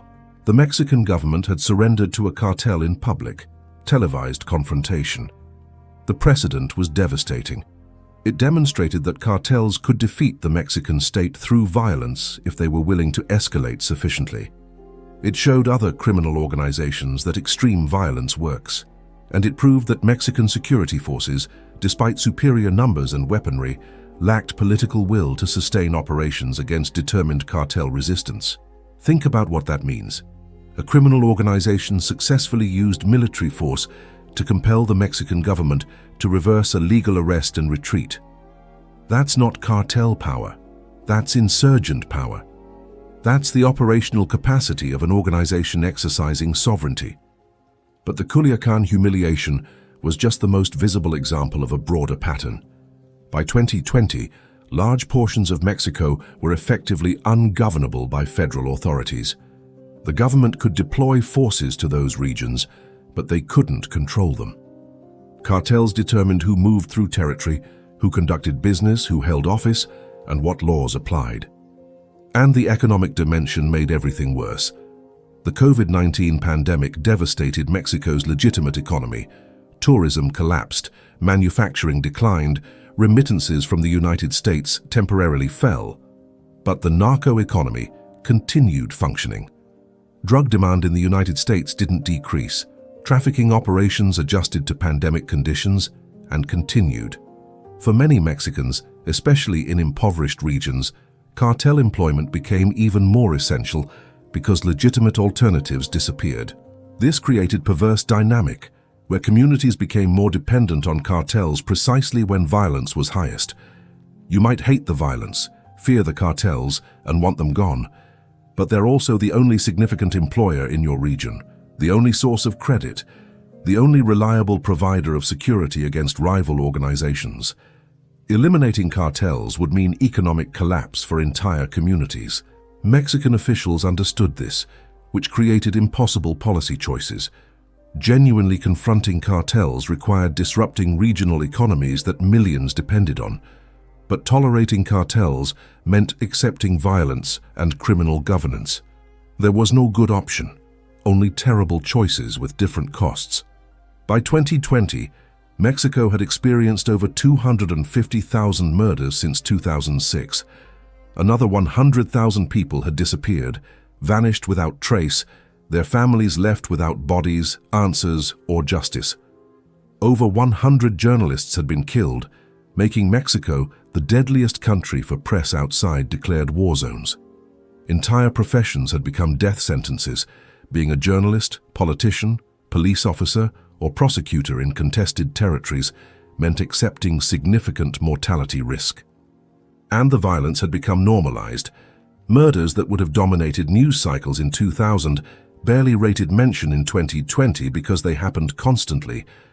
Mass graves, public displays of bodies, armed confrontations, all became routine parts of Mexican reality. The country had adapted to violence, incorporating it into daily life and collective psychology. But something else was happening simultaneously. Cartels were globalizing, establishing operations far beyond Mexico and the United States, becoming genuinely transnational organizations with political influence spanning continents. Because even as violence consumed Mexico, cartel leadership was building the next evolution, a global criminal empire operating in dozens of countries, trafficking multiple products beyond drugs, and exercising political influence that reached into capitals worldwide. Chapter 6. American Betrayal. Chapter 8. Democratic Facade. 2,200 words. 2018 to 2022. Elections under cartel oversight, when democracy became performance art. Mexico held presidential elections in 2018, municipal elections in 2018 and 2021, state elections across the 6-year presidential term. To outside observers, these appeared to be normal democratic processes. Candidates campaigned, citizens voted, winners took office. Media covered elections extensively. International observers monitored voting. Democratic institutions functioned visibly. It was performance. Behind the democratic facade, cartels determined outcomes in hundreds of municipalities, influenced state elections, and shaped federal politics through campaign funding and violence. This is the story of how democracy and criminal governance became indistinguishable in modern Mexico. Start with the 2018 campaign season. Between September 2017 and June 2018, the official campaign period leading to July elections, at least 152 politicians or candidates were murdered. Not just threatened or attacked, murdered. The victims included candidates for mayor, state legislature, federal Congress, and political operatives working on campaigns. The killings weren't random political violence. They were targeted eliminations following a pattern. Candidates who refused cartel support were killed. Candidates who accepted support from the wrong cartel were killed. Candidates who promised aggressive anti-cartel policies were killed. The message was clear. Political office required cartel approval in contested territories. Take the case of Fernando Puron, congressional candidate in Coahuila State. Puron was an experienced politician, former mayor, running on anti-corruption platform. On May 8, 2018, after attending a campaign debate, Puron stopped for a selfie with a supporter. Security cameras captured the moment. A man approached from behind, pulled a pistol, shot Puron in the head at point-blank range, and walked away. Puron died at the scene. No arrests were ever made. The killing was professional, clearly cartel-ordered, and sent unmistakable message to other candidates. Security is an illusion. We can reach anyone, and challenging us means death.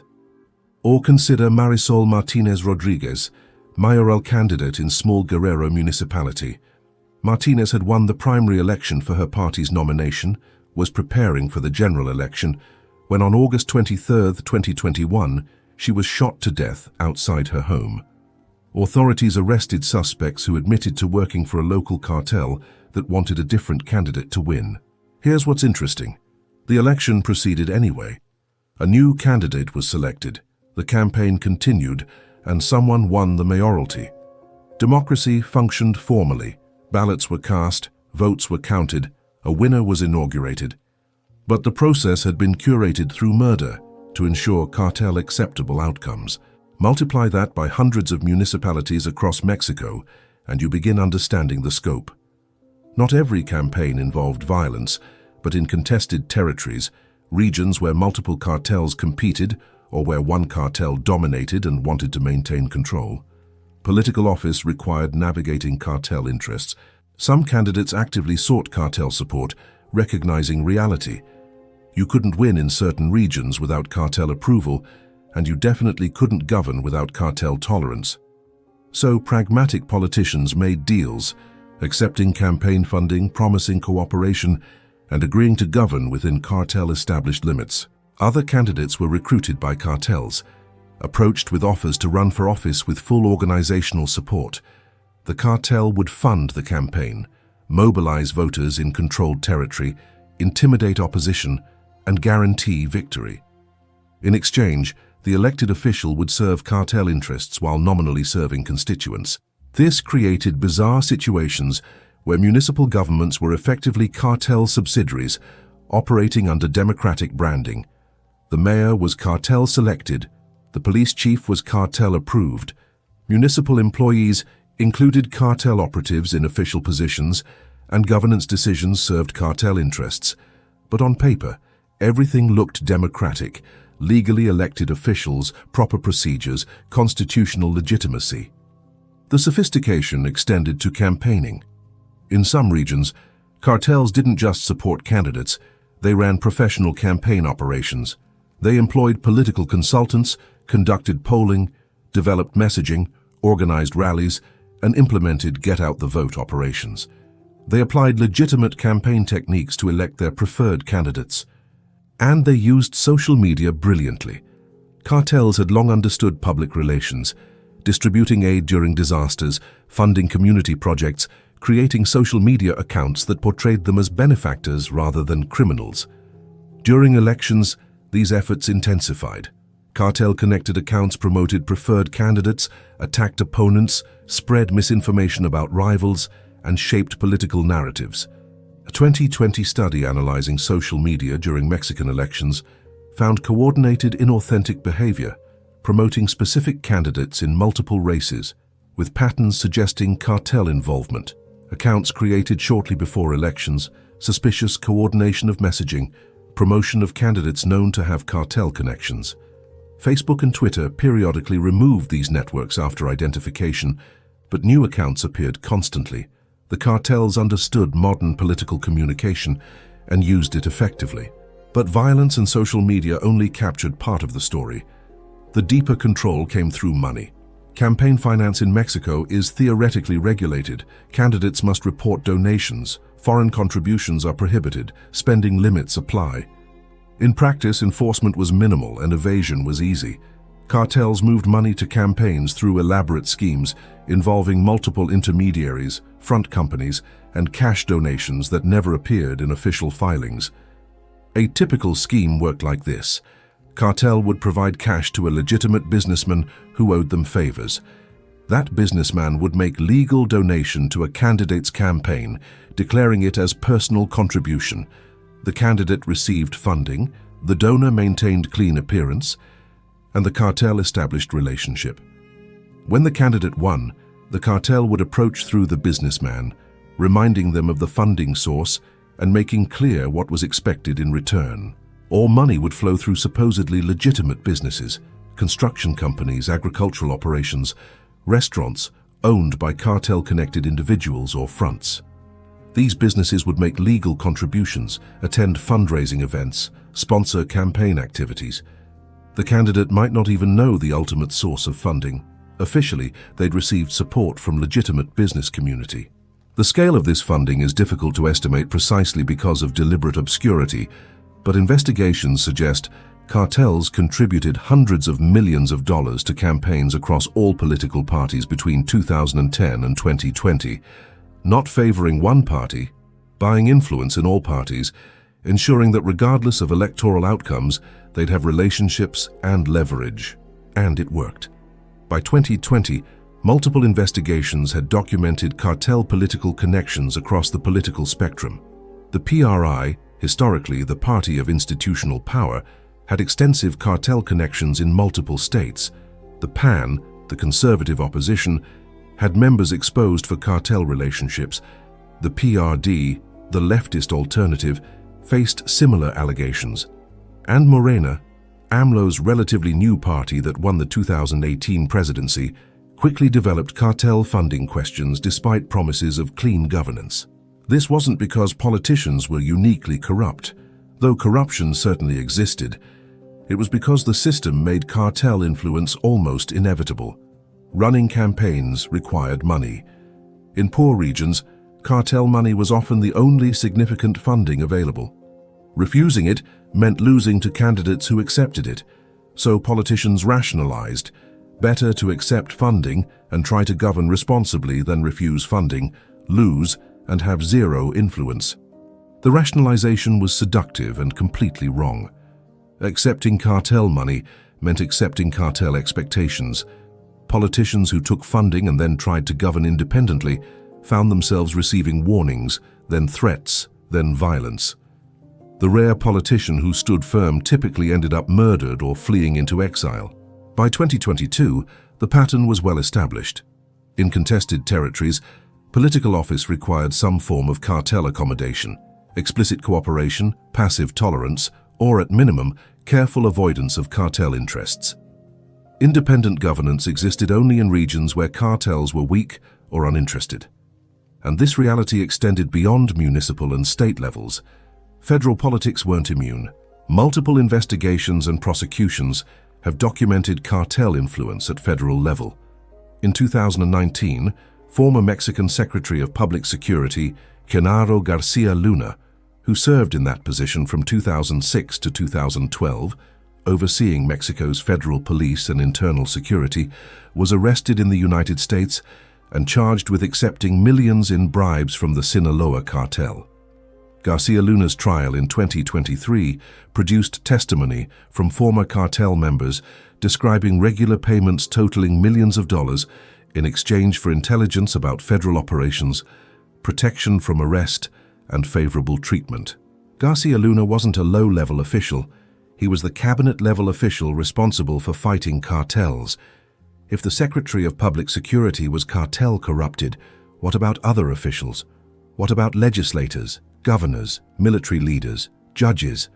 The uncomfortable reality is that cartel influence extended throughout Mexican federal government in ways impossible to fully document because the participants have obvious incentives to hide relationships.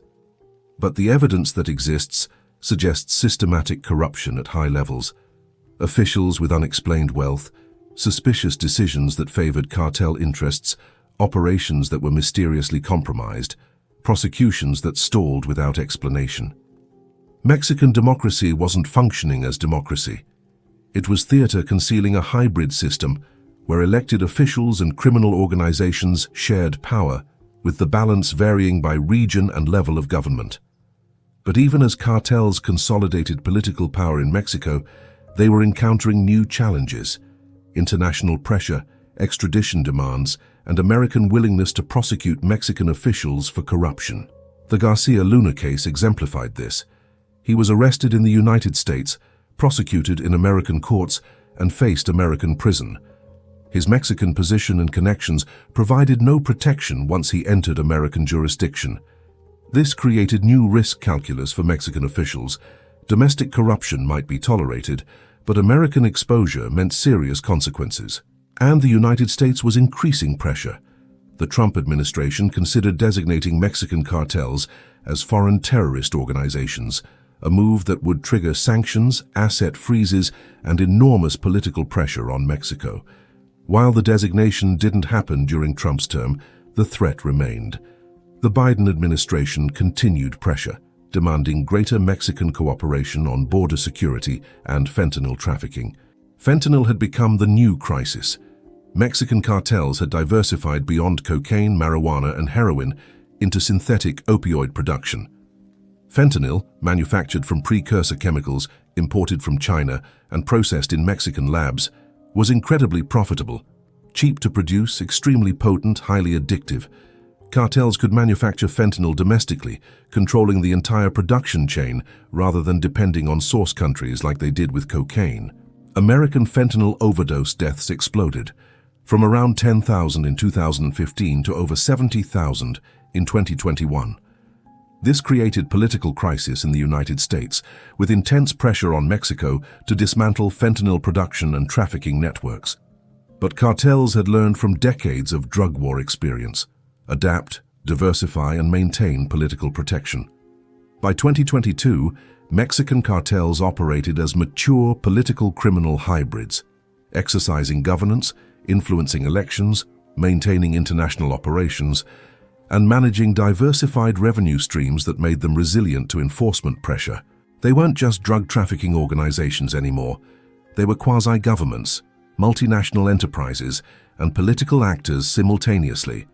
The lines between criminal and legitimate, between state and cartel, had blurred to the point of meaninglessness in many regions, but the global dimension of their power was even more extensive than most observers understood.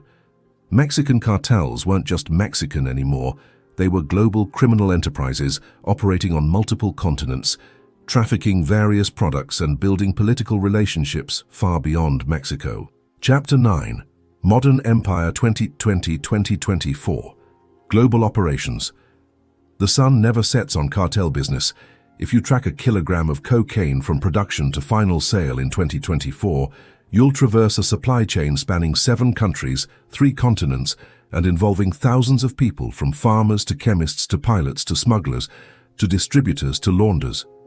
And at multiple points along that chain, you'll encounter Mexican cartel control or coordination. This is what modern empire looks like. Not territorial conquest, but network dominance and political influence spanning the globe.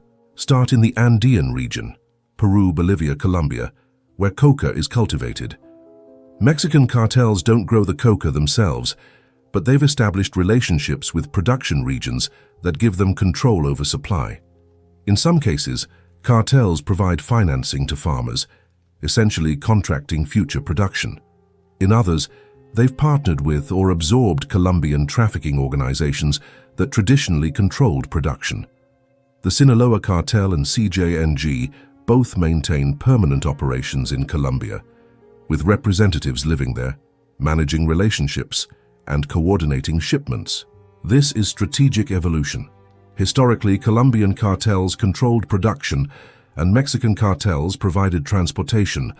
By the 2010s, Mexican organizations had vertically integrated, either controlling Colombian operations directly or establishing partnerships that gave them equal footing. The power balance had shifted from Colombian dominance to Mexican dominance. From Colombia, cocaine moves to Mexico through multiple routes. Pacific maritime routes using speedboats and semi-submersibles, Caribbean routes through Central American transshipment points, and even occasional air routes using small aircraft. The logistics coordination required is staggering. You're moving multi-ton loads thousands of miles through international waters and multiple countries' territories, requiring corruption, intelligence, and operational sophistication. Mexican cartels excelled at this because they'd perfected the model domestically. The same techniques that worked for bribing Mexican officials worked for bribing officials elsewhere. Identify targets, research vulnerabilities, make calibrated offers, establish relationships. By 2020, cartels had cultivated contacts in virtually every country along trafficking routes, purchasing cooperation from officials in Panama, Costa Rica, Guatemala, Honduras, and Nicaragua. The scope of this corruption is difficult for outsiders to comprehend. We're talking about organizations that could call officials in 6 different countries, coordinate movements across multiple jurisdictions, and ensure safe passage through systematic bribes and political relationships. They operated like multinational corporations managing global supply chains, because that's essentially what they were. But cocaine was only part of the business. Mexican cartels had diversified into multiple revenue streams, building empire that didn't depend on any single product. Methamphetamine production exploded in the 2010s. Unlike cocaine, which requires coca cultivation in specific regions, methamphetamine can be synthesized from precursor chemicals anywhere. Mexican cartels established massive production facilities, super labs capable of producing hundreds of kilos per batch, in remote Mexican territory. They imported precursor chemicals from China and India, often through legitimate shipping channels with falsified declarations, then processed them into finished methamphetamine. The profit margins were extraordinary. Precursor chemicals cost relatively little, production was simple for trained chemists, and finished methamphetamine sold for premium prices. A kilogram of meth